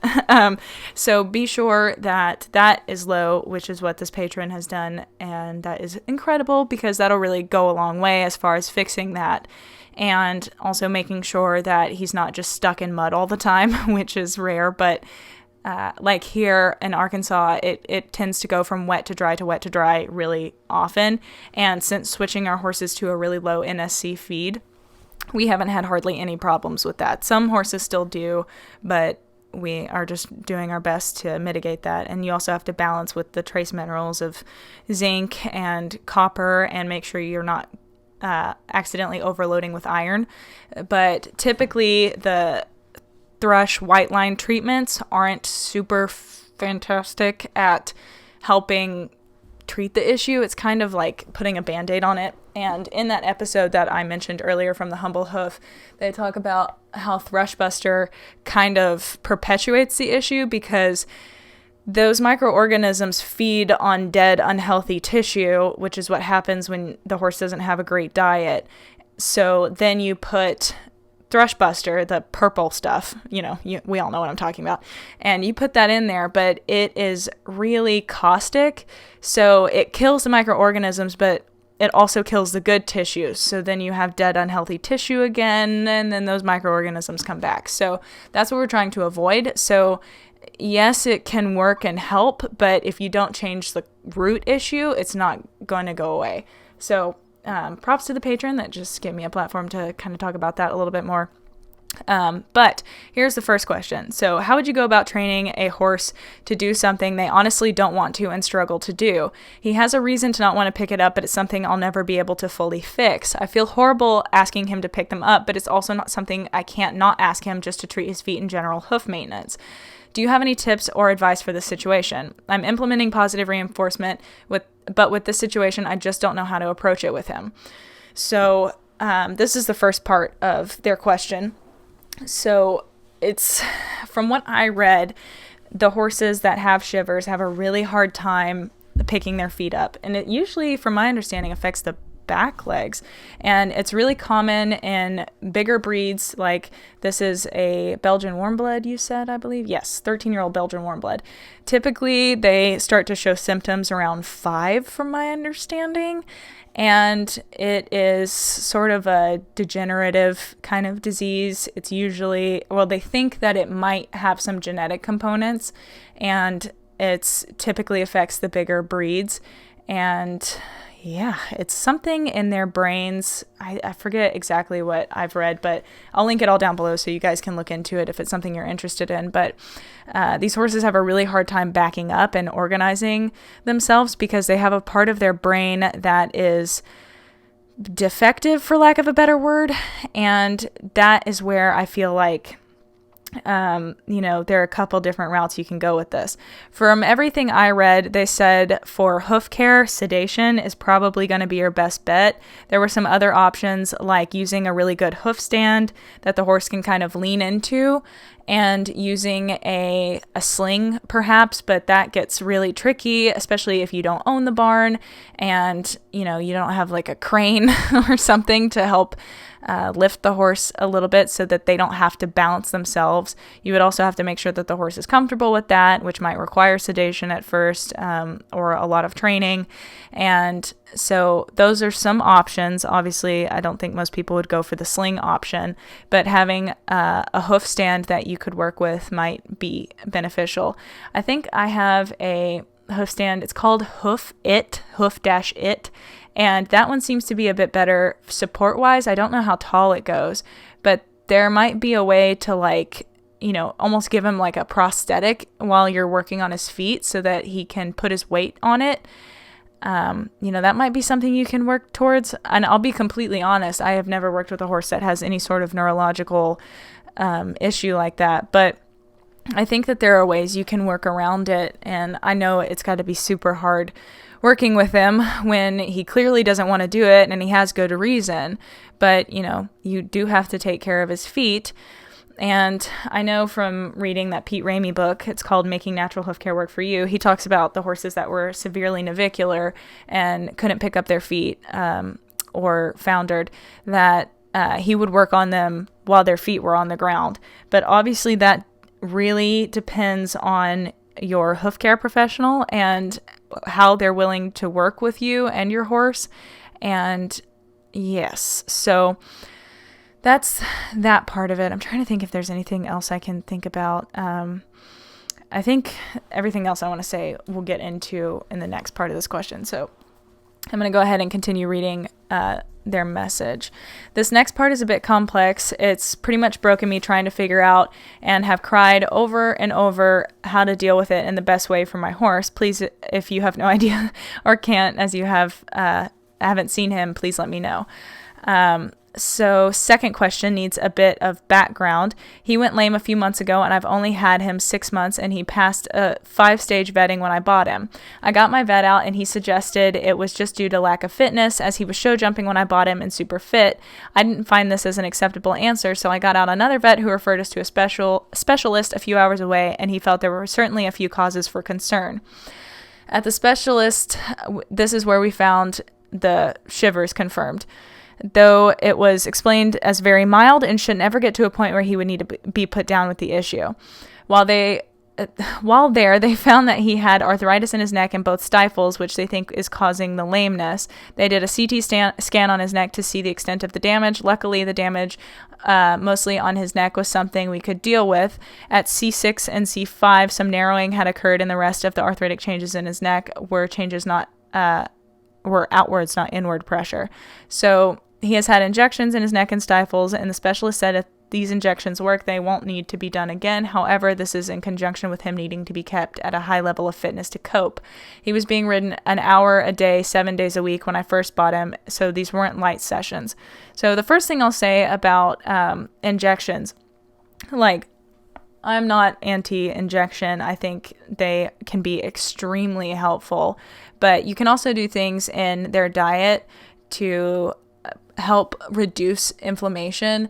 I think there are some feeds that have like hyaluronic acid and stuff in them. I could be totally wrong on that, but there are lots of products that work in anti-inflammatory type realms, and I think it wouldn't be too hard to do some research and figure out which products really worked. Some of my favorite products come out of Stride Animal Health. They have a lot of really awesome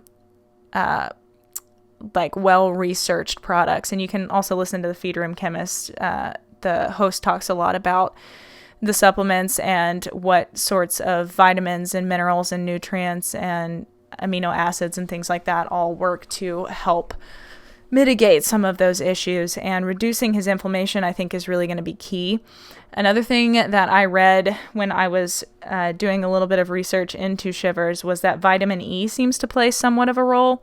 They once thought that having a high fiber or high fat diet and having low starch, low sugar diet was, would help with the shivers, but it seems that there is a lot of comorbidity in horses that have shivers and horses that have PSSM.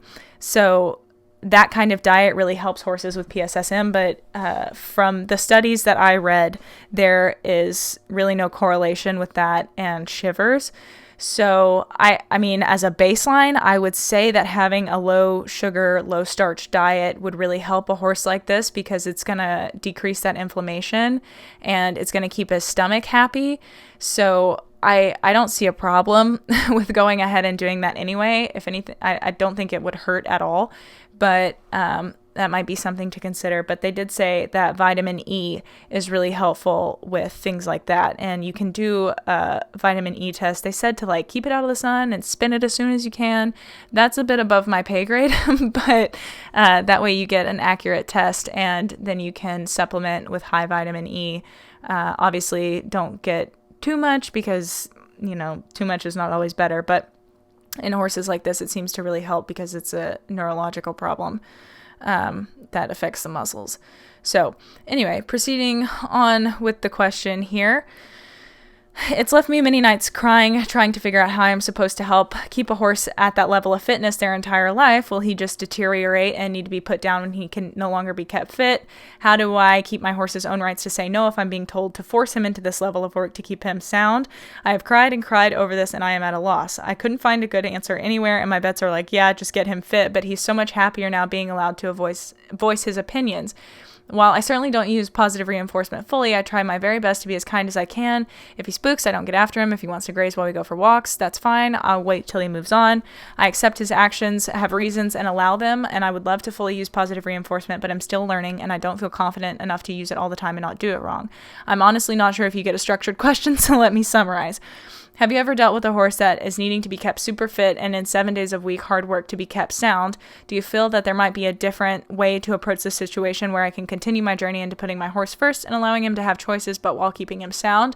Do you know of any academic journal articles written on this? I'm currently doing my master's in history, and while I can find stuff for that, I'm useless at non-history topics and I don't know where to start looking. The more information I get, I feel I can better make the best decision for him.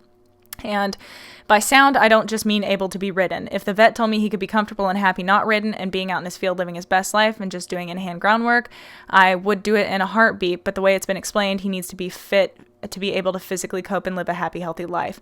I made it very clear to the specialist when he was doing all the scans that if he would need to be out of work for good, that's what I would do, and he would have a home till his last breath, no matter the outcome. So as far as I'm aware, what I'm working with is on an assumption that he needs to be kept fit to compensate for the arthritic changes that he just has to deal with in his everyday life.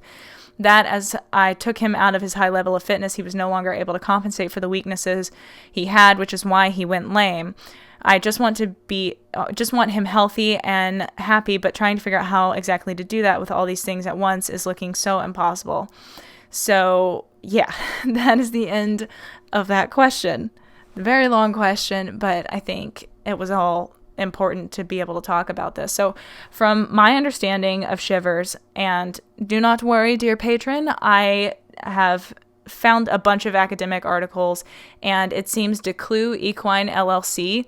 I think it's Dr. Audrey DeClue, DVM. She is incredible with horses that have shivers, and I listened to an episode of her being interviewed on the Come Along for the Ride podcast, and she talked a lot about how she just was working in her own little bubble and was able to help all these horses and didn't realize that nobody else has been able to help them.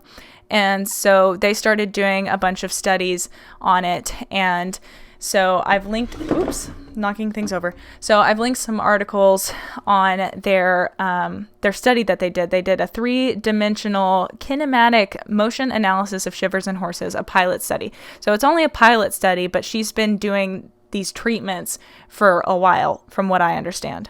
take a shot every time I say from what I understand. I just want to make sure you guys know I'm not a vet. I don't know everything about this, but this is what I gathered. And she talked a lot about the things that she does, and that podcast is not top to bottom, but the good news is Audrey does have her own podcast, which is called the Horse First Podcast, and there are I think 3 episodes on it. There's History of Shivers, String Halt Syndrome, Shivers and String Halt Part 2, and Equine Shivers Treatment and Information. So I think that would be a really awesome place to start. As far as I'm aware, they're not available on Spotify, but I did find them on Apple Podcast and on DeClueEquine.com. It's DeClue-Equine. And so you can find it there and listen to them just straight from her site and get some information that way. I haven't listened to them. I didn't have time, but from listening to the episode that she did on the Come Along for the Ride podcast, it sounds like she has got a lot of information to put out there, and her website is full of PDF documents, and I'm sure they pair nicely with the podcast, kind of like a lecture format. So I would definitely check those out, and they'll be linked in the description, and if you have trouble accessing them, just shoot me an email and I'll send you the list. But that's what I found for things like that. And it seemed like all of them said, none of them really mentioned arthritis that I saw. I could have missed it, but I didn't see anywhere that they mentioned that comorbidity. But they did say that the horses that have shivers, it seems like the worst thing you can do for them is keep them stalled and limit their movement. So it is really best to keep them fit and in shape. And I know that in your question, you said that, you want to be able to maintain his rights and, keep him healthy and allow him to have a voice. But at the same time, you have to do these things. And I think it's one of those situations, like, I think you're justified in taking the reins a little bit, so to speak, pun intended, and, doing what you need to do to make sure that you're ensuring his longevity, because he can't possibly understand it. And it might be difficult at the beginning, but I have no doubt with the amount of compassion it sounds like you have for him, that you completely have the ability to be able to work with him in a way that he'll still enjoy, but keep him at that fitness level that he needs to be comfortable and successful. And that reminds me of another thing that I wanted to bring up, is that a lot of people really enjoy using they're kind of like gymnastics mats, but I think there's actually, oh my God, what is it called? It's like a physio pad for horses, and they can stand on it, and it works on proprioception, and you can get different densities of the pads, and hold on, physio pad. I think it's called like Surefoot. Yes, Surefoot. It's called Surefoot Equine, and they have these pads that come in all different densities and everything, and they're all about helping the horse rewire their neural pathways and create new connections so that they can get to a point where their body is moving correctly. Because even in horses that don't have neurologic problems, a lot of it's just like us, if you have a serious injury to, say, your ankle or something, and you've limped for a month, your whole body's going to be out of whack. Even when you can walk again, you've compensated for so long, your body's remembering that, and it's still moving incorrectly. So until you do some physical therapy and get yourself back on track and moving balanced and rewiring your brain to work the way it's supposed to again, you're going to be imbalanced, and you're going to start creating pain in other areas. So that's what these pads do.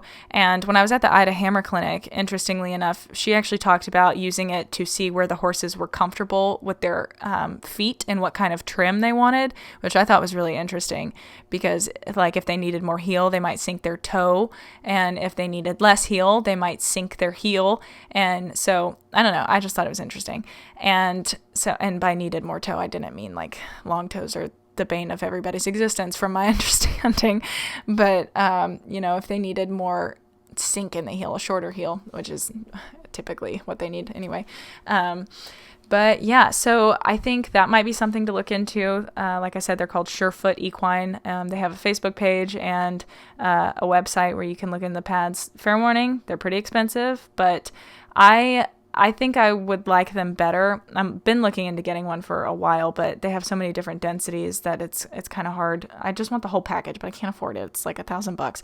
But they sell them individually, so you can get just kind of like the ones you need. They also have one that's double-sided, so it's kind of thicker on one top and softer on the bottom on the other side. So, there's lots of things going on, but that might be something to invest in. And I think they tend to be a little bit better than, say, getting like a gymnastics mat, which I know a lot of people use for proprioception.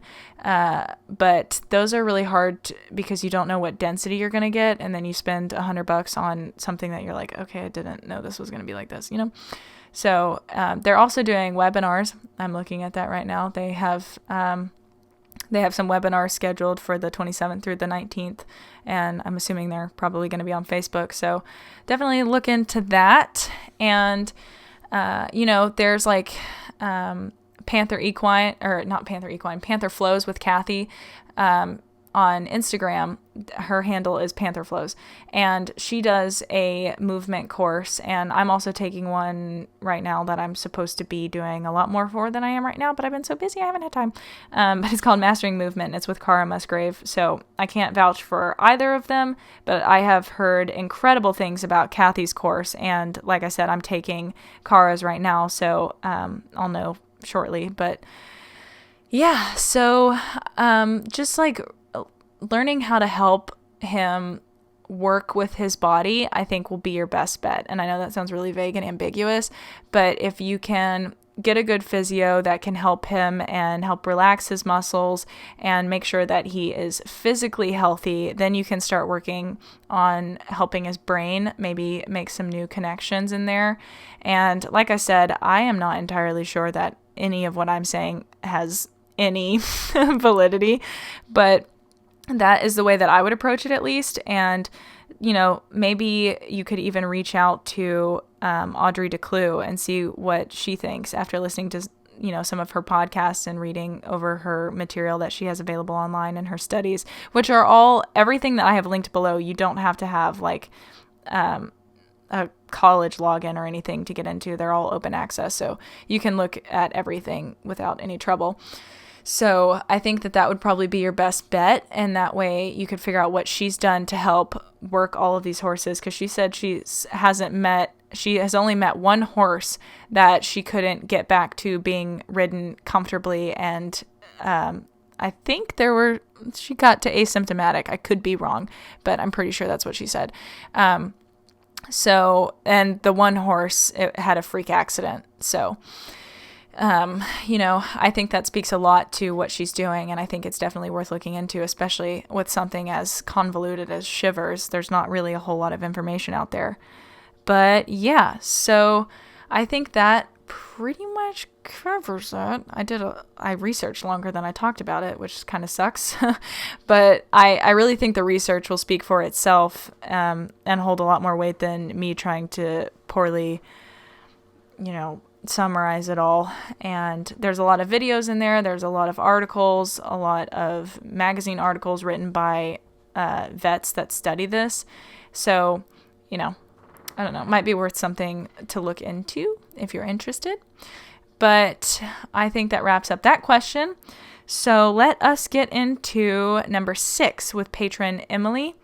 So this is the one that I want to go ahead and give you guys a bit of a trigger warning, because it does touch on some depression and suicidal tendencies and mental health.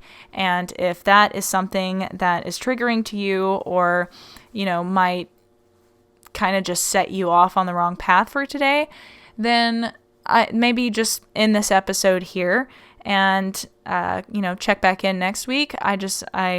And if you do proceed to listen to it, just make sure that if you ever feel a little bit uncomfortable or something gets a little weird and you start feeling not quite right, just take a break and come back, check in with yourself, see how you're going, and, make sure everything's all right. I don't want anybody to, get put off by this. So, but I do feel like it is a really important thing to talk about, because I did debate reading this question because I wasn't sure if it was something that needed to be read out loud, but I think a lot of people will be able to relate.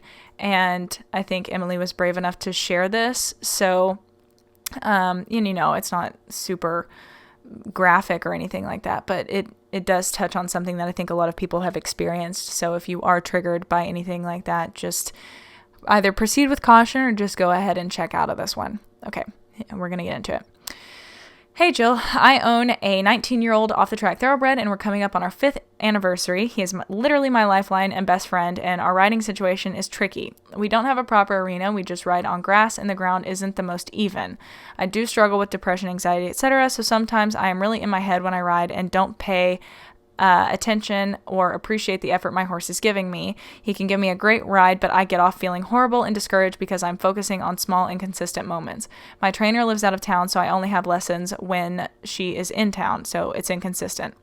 I'm just wondering if I should take a step back and just hang out with him. I feel pressured to ride so we stay in shape, but I don't always want to ride, and I'm very self-aware, and I know that I will get frustrated and depressed. On another side note, this is kind of dark, but I am coming out of a place of wanting to end my life, and it was about a week-long mindset. So I don't know if I just need to take a break. That sounds bad, but I will snap out of it out of nowhere because I am taking out my but I will snap out of nowhere because I'm taking issues out on my horse. I honestly don't know. LOL, this question turned into a mental illness spiel, but I'm essentially wondering if you think I should take a break or have more relaxing rides. We mainly focus on dressage right now.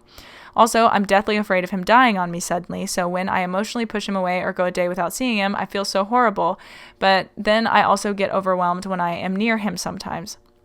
I don't know, is this weird or am I losing it? He's a perfect horse and so willing and sweet, no flaws. I am just so in my head. Again, this isn't horsey and I apologize, but I just want to get your opinion. Thanks.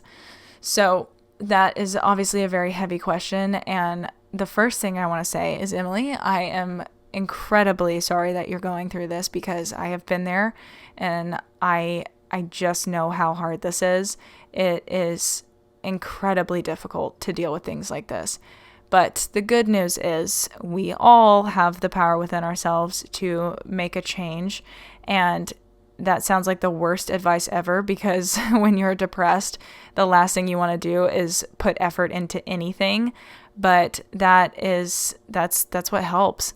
And I think one of the best things my therapist ever told me about depression was that she really just kind of reframed it in my mind for me.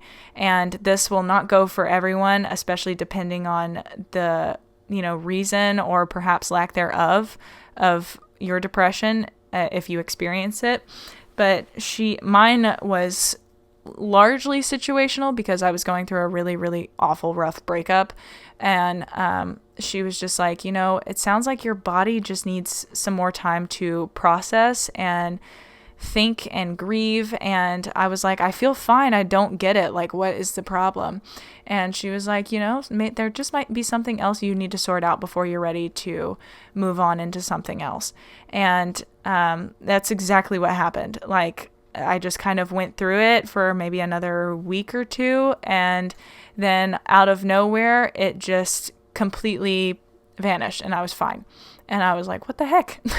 It was weird because it had been going on for about a year, and just one day out of nowhere, it was all the way gone, because I think I finally dealt with everything that I had to deal with. And it sounds really ambivalent, once again, that keeps coming up, and ambiguous and all over the place, but I think that's kind of the nature of depression anyway.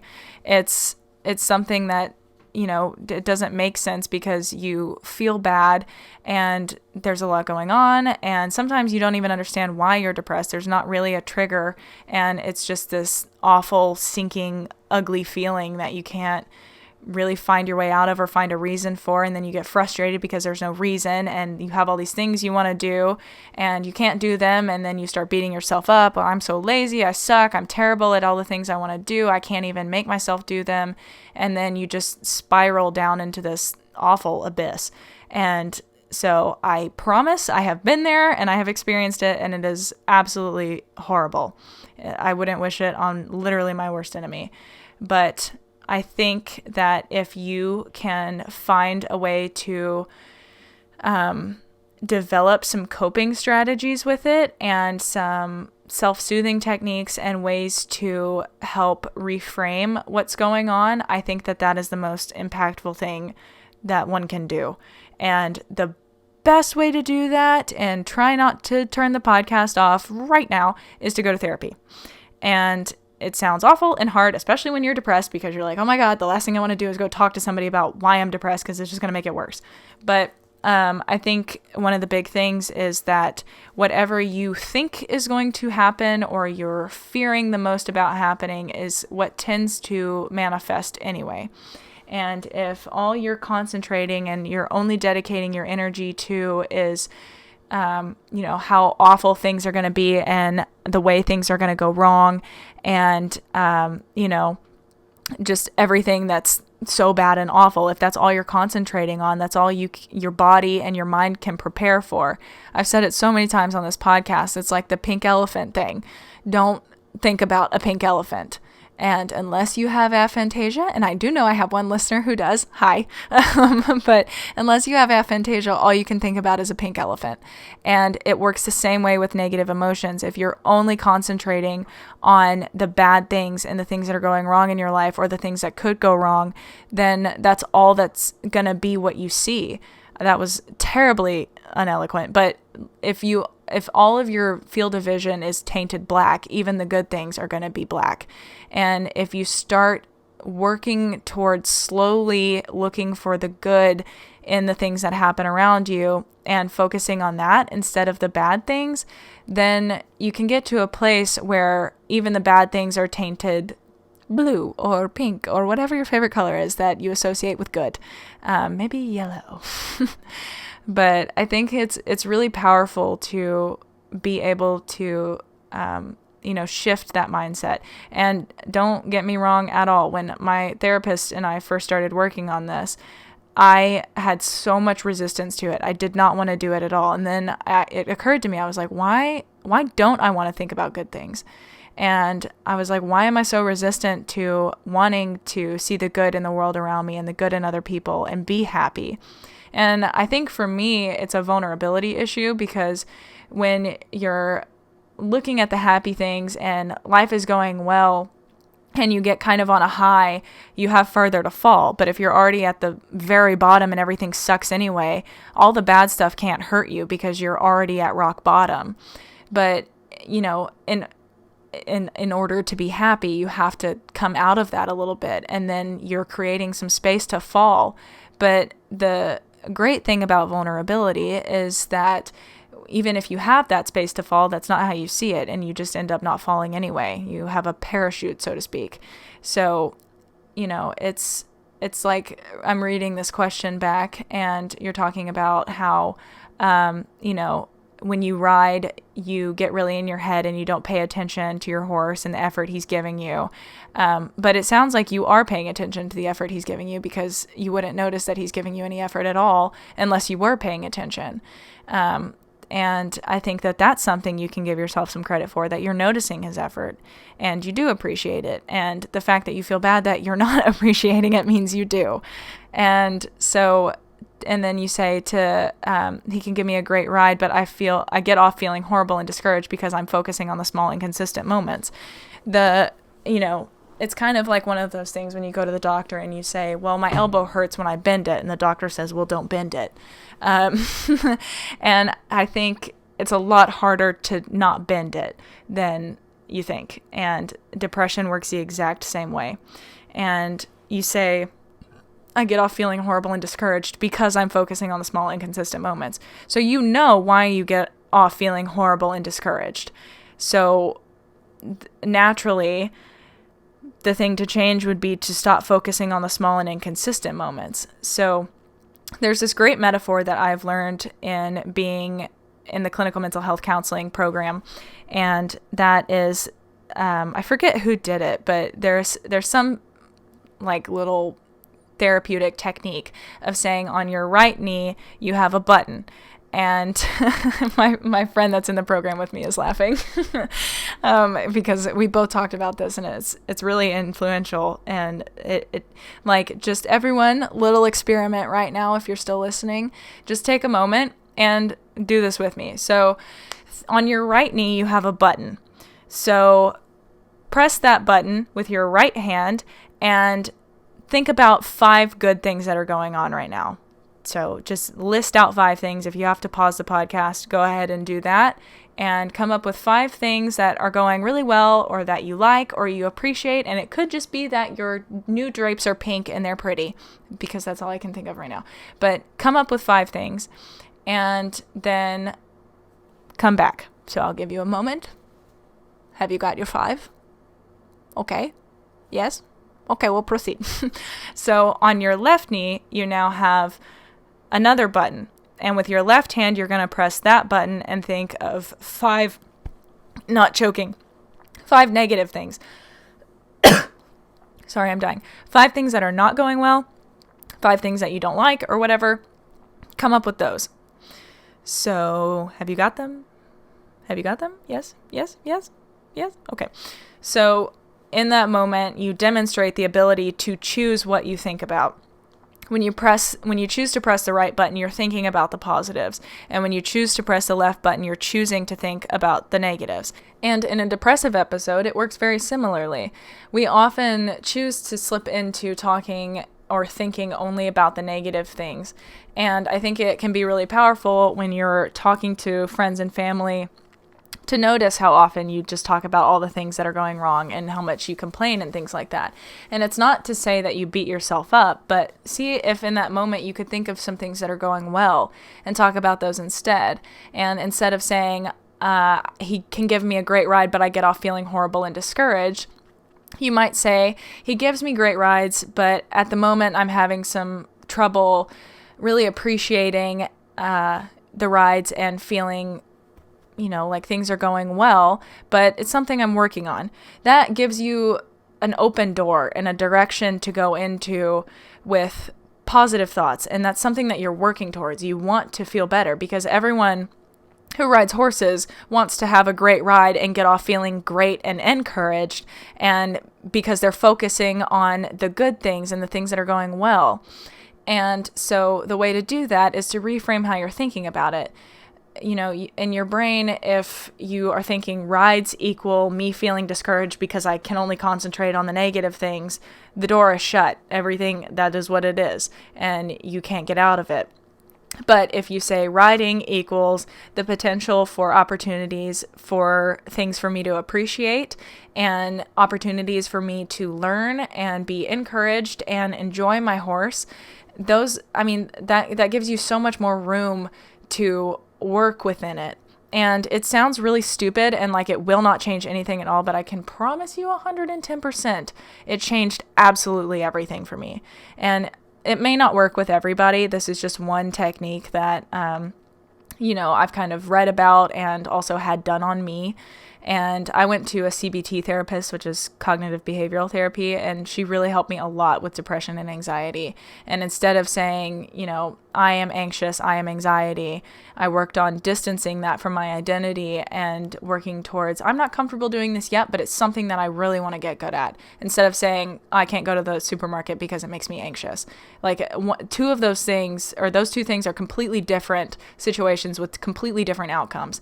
And even if you don't believe the first one, when you say it, you're still focusing on not the pink elephant, the negative thoughts are the pink elephant. And when you say, well, I'm not there yet, but it's something I'm really working on, and I really want to get to the point where I'm comfortable going into the supermarket, and you're able to start by first thinking about what it would be like to go in there. And if you start getting discouraged, to take it back a step and be like, okay, what would I be comfortable with? And, what would happen if I walked in and everybody started staring at me, and like, nobody's going to explode. My head's not going to die, die off. Yep. I'm not going to get poked with a bunch of pitchforks. It's just, I'm going into the supermarket and people are looking at me. That's it. And it makes everyone feel anxious when that happens, but it's normal. Your body is doing that normally for a reason. It's about survival, and we're herd animals anyway, so we like to have social connections, and to feel like you don't belong is really alarming at a survival level. But once you can recognize that and understand what purpose the anxiety is serving, then it's fine, and the anxiety doesn't need to be there anymore, because you're like, okay, yeah, I know I'm not getting excluded from society. I'm just walking into a supermarket and everybody's wondering what's on my shirt. So, I want to proceed a little bit, but I hope that was somewhat helpful. But your big question is, should you just stop riding?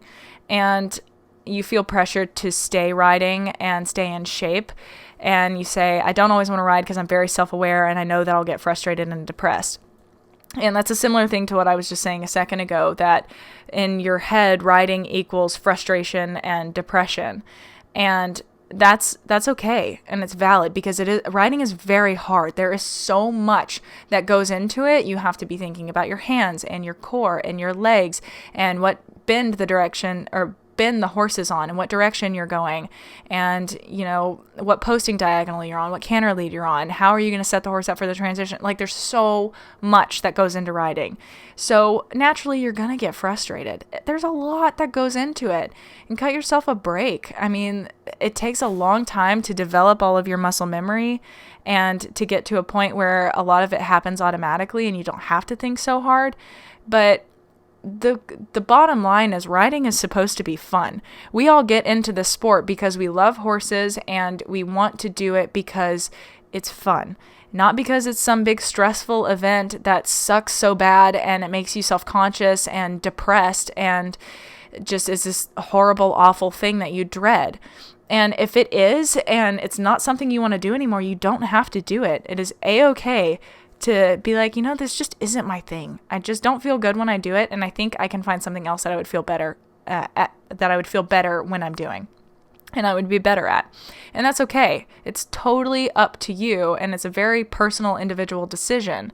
And if that's not the case, and you do love riding and you really want to ride, then I think that there are a few ways you can approach it. I would say to just kind of take the pressure off. You said you feel pressure to ride, so you stay in shape. Stay in shape for what?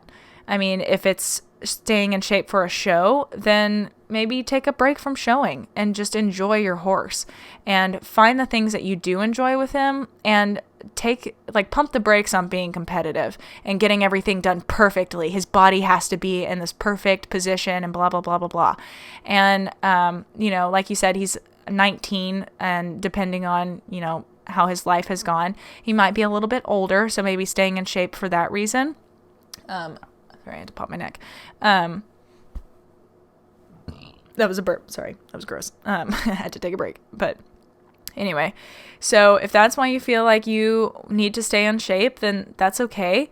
But I mean, it would be okay to take a couple days a week to just go for a hack and a trail ride. And he might be a little bit looky or a little bit spooky, and that's okay. You just, I mean, in situations like that, I think you have to make the choice to press the button on your right knee, the button to be happy and look at the positives in the situation. And it sounds so lame, and it makes me cringe a little bit still even to talk about it. But to just, if you were to spook, just be like, oh my God, it's okay. We're alive. Everything is fine. It was just a dumb leaf or a deer in the bushes. It's okay, buddy. You're fine. And give him a pat and a scratch, and then proceed and take a deep breath, and just enjoy and appreciate his smell, the sounds of his hooves, how soft his fur is, and the clear air around you, and just the connection you get with being with your horse. Those are all of the things that make it worth it. And, I think that is what we lose a lot when we get really competitive and we try to attain some arbitrary level of perfection, because then we'll be accepted and your trainer will think you're good enough, or people that watch you ride will think you're good enough. And none of that matters. All of that is being dependent on external things to make you happy, and to alleviate your feelings of discomfort. Like at the supermarket, if you walk in and everybody starts looking at you, the solution is not that everyone else must stop looking at you or you're going to feel bad. What you have power over is your own perception and the way you think about what's going on. And if you're like, oh, they're just looking at me because I just walked in, and people are naturally curious, they want to see who's coming into the environment they're in. And that's fine. Like it's okay. It's not a big deal. But it can seem like such a big deal in the moment. But if you're able to just zoom out and be like, okay, why am I doing this? Why is this so nerve-wracking for me? It's just walking into the supermarket. And it's not to shame yourself or put you down or anything, but to just help you regulate a little bit more and self-soothe and like logically be like, okay, I'm okay. This is good. They're just people, and they're all as uncomfortable and awkward as I am. They're just, I can't see it. And understanding that is also quite helpful. But if you can get to a point where when you're riding, it's not just about being perfect, then I think you'll enjoy it a lot more. Because if all riding is about, and this is where I have a problem with competition because it did it to me too, that I have to be perfect. I have to do so well. I have to have the best equitation. I have to have the best pictures. I have to place well. And then I never placed well ever. And except for that one first that I got on Flit, it was like everybody, I was waiting on everything else to make me feel better. I was never taking responsibility for my own happiness. And it sounds like a big deal, but when you take responsibility for your own happiness, you actually get happy. If you're waiting on everybody else and, if you're waiting on your horse to be perfect and your trainer to, I would even venture to say that your trainer doesn't look at you like, oh my God, you're so incompetent, you can't ride. You're waiting on something else to alleviate your self-awareness that will not ever alleviate your self-awareness, if that makes sense. So self-awareness and it's really more self-consciousness, it comes from an insecurity and feeling like, other people are going to reject you or abandon you or think you're weird or stupid or wrong in any definition of the word. But the self-awareness doesn't go away with people that don't think that, because most people aren't sitting there thinking that you're incompetent or you suck or things like that. So if they're not thinking those thoughts and yet you're still self-conscious, that's not fixing the problem. You're counting on something to fix the problem that is not fixing the problem. I don't know how many more times I can say that. I'm just trying to be clear. I feel like I'm walking in circles, but what fixes the problem is you. And that's where I think therapy plays the biggest role, because I really don't think I could have done it without my therapist. And having somebody point out those things and give me some homework to work on and realize that, this is about me. I am the one that is in control of this. And I have a choice when I'm on my horse and I'm riding. I can either get on her and focus on all of the things that she's doing wrong. She's counterbent. Her hip is thrown out. I can't sit up straight. I keep forgetting to look up. Oh my God, my hands are uneven. I'm pulling on one rein harder than the other. Oh my God, it's not going right. And then I have a panic attack and blow up. Like you said, that you snap out of nowhere and take it out on your horse. I also used to do that, especially when I was younger. I had a really big problem with that. And that's one of the big reasons I stopped riding with a whip. I don't think I've ever actually talked about this anywhere, but I used to, when I was younger, I would be riding and I would get to that place where I was like, nothing is going right. I can't do it. My horse isn't listening. This sucks. I hate it.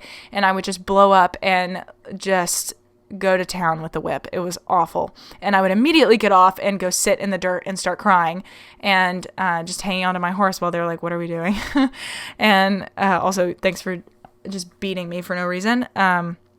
And it was a horrible experience. And so I stopped riding with a whip for that reason, except at shows, because I knew I wouldn't do it at a show. But, and then as I got older and I grew out of that, I just still retained not riding with a whip out of fear that would happen again. And that's another part of having ADHD, is you are really emotional and have problems controlling that temper.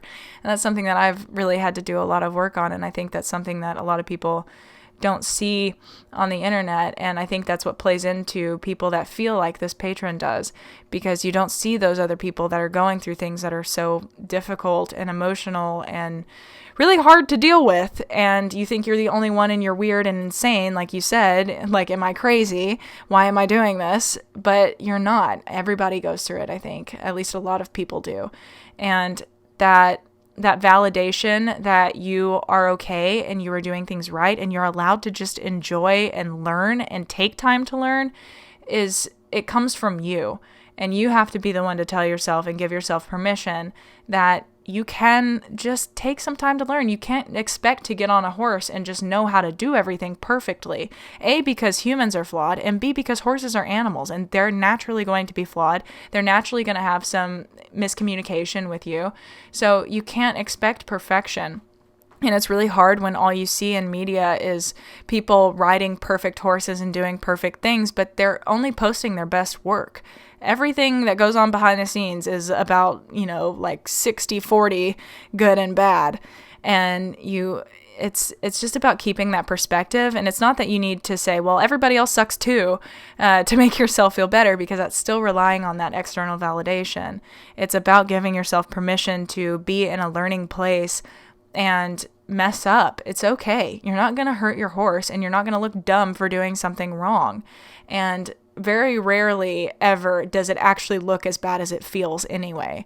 So I hope that helps alleviate some of that discomfort and anxiety around that sort of thing. I know how hard it is, and my heart really goes out to you, Emily, because that sucks a lot. And I hope that any of my rambling has helped somewhat, but I would really recommend seeking out some professional help. And I know it can be hard, especially if it's uncomfortable to talk to your parents or financial providers about things like that. But therapy has really been the best thing for me in that regard. I really don't think I would be in the place I am right now without it.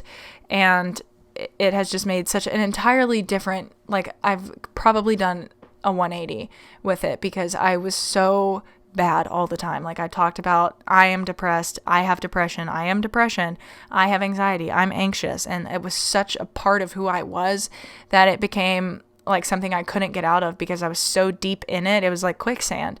And I lost the ability to zoom out and see what I was actually doing and how I was actually thinking, and taking responsibility for what I was contributing to was really hard. But then once I realized, okay, I'm contributing to this, it wasn't about blame or taking, responsibility in the form of guilt, but it was like, I'm doing this, so I can change it. And it was hard. It was very hard to choose to think about something else. And it was really, really, really difficult to press that good thought button, because it was so much easier, especially when, I don't know how it is for everybody else, but with my particular experience with depression, I got a bunch of, I forget what the actual term for it is, but it was like unsolicited, suicidal and depressive thoughts. And it felt like I wasn't thinking them. They would just pop into my head, and I was like, no, my God, I'm okay, we're good. And that's exactly what I did. I didn't shame them or judge them or attach any labels to those thoughts. I was just like, okay, that happened. So now I'm just gonna think about some good things. I'm gonna take a deep breath, check my body for tension, and relax. And I'm going to think about, the things that are going right. And I'm going to reassure myself, because I can do that and it will be okay.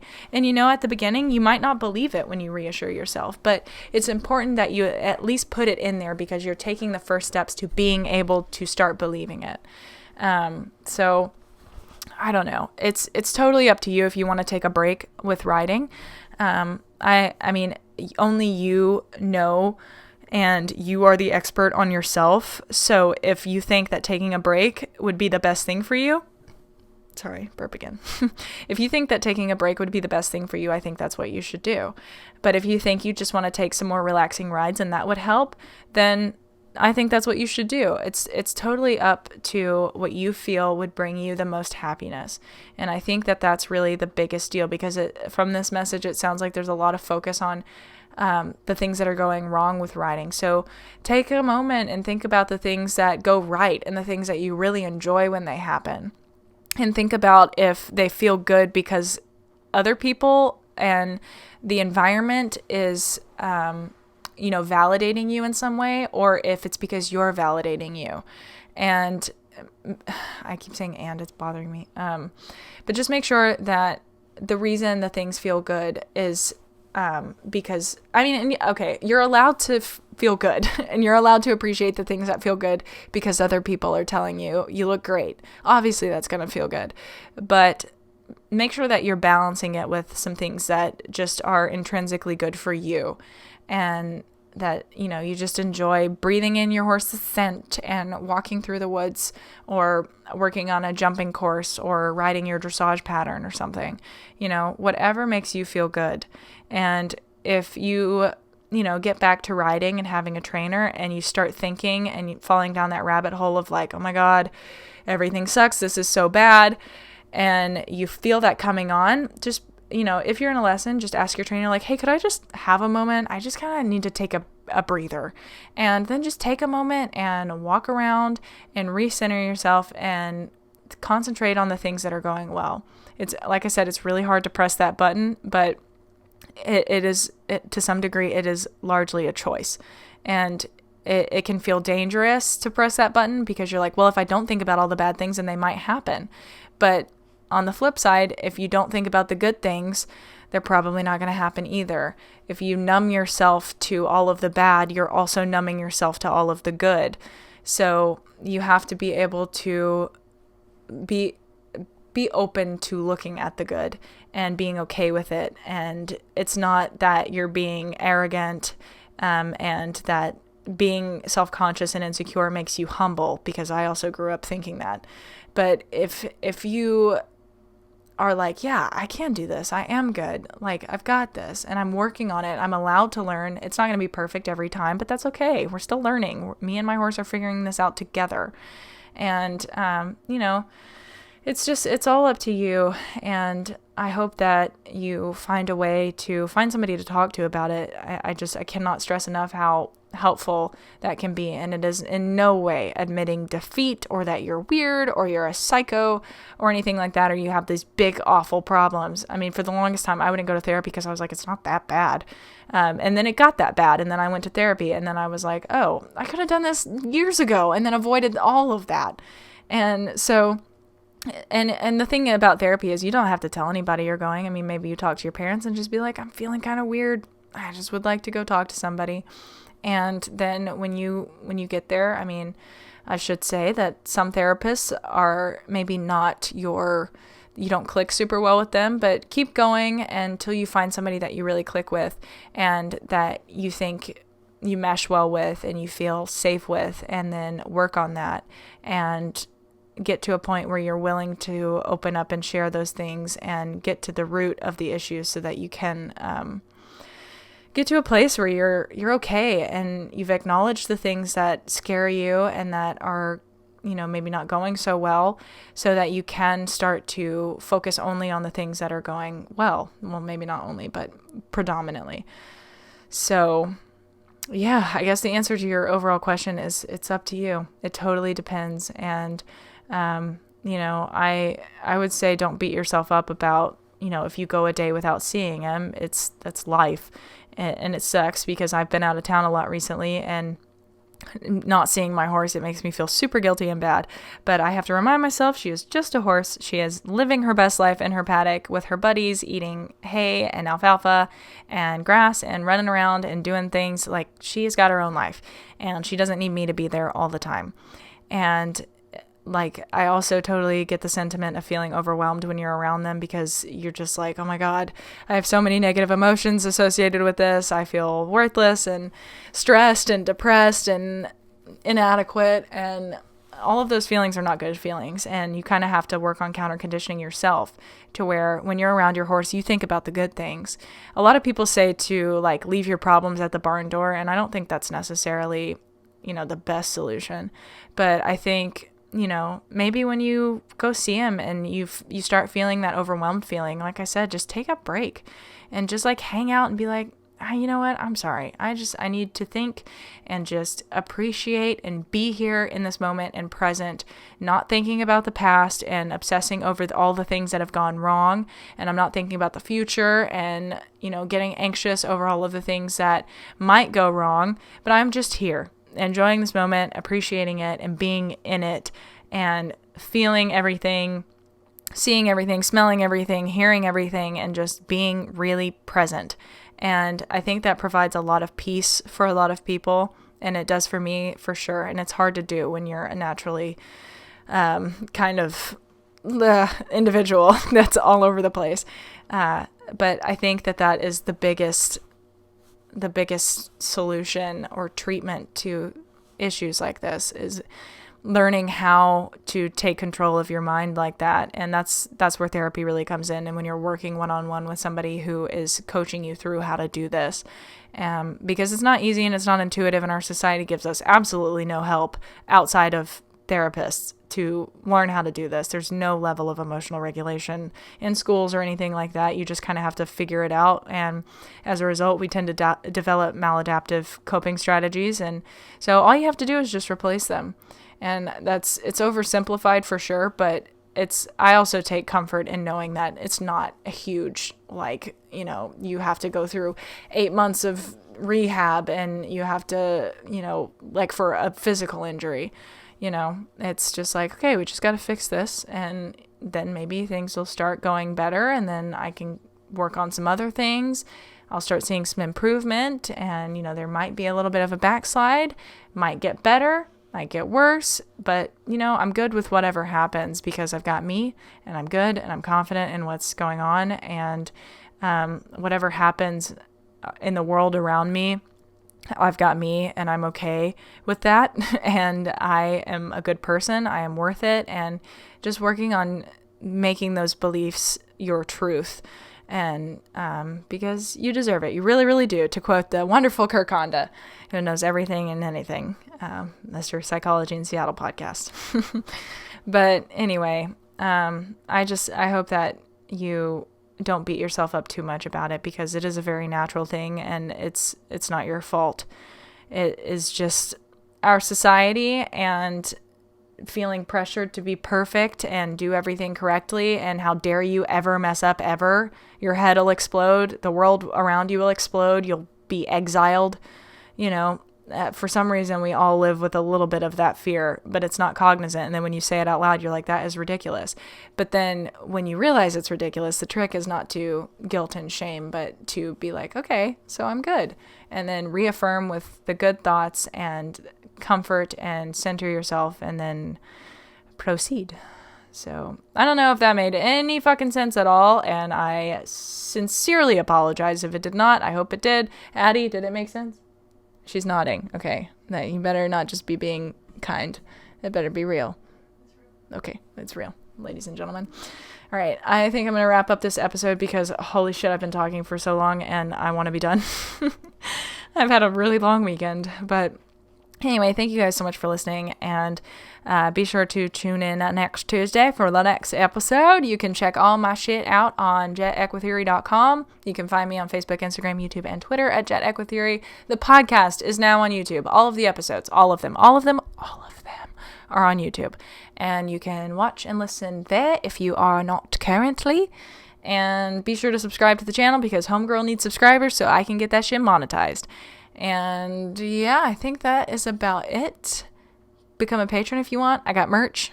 Now that's it. Okay.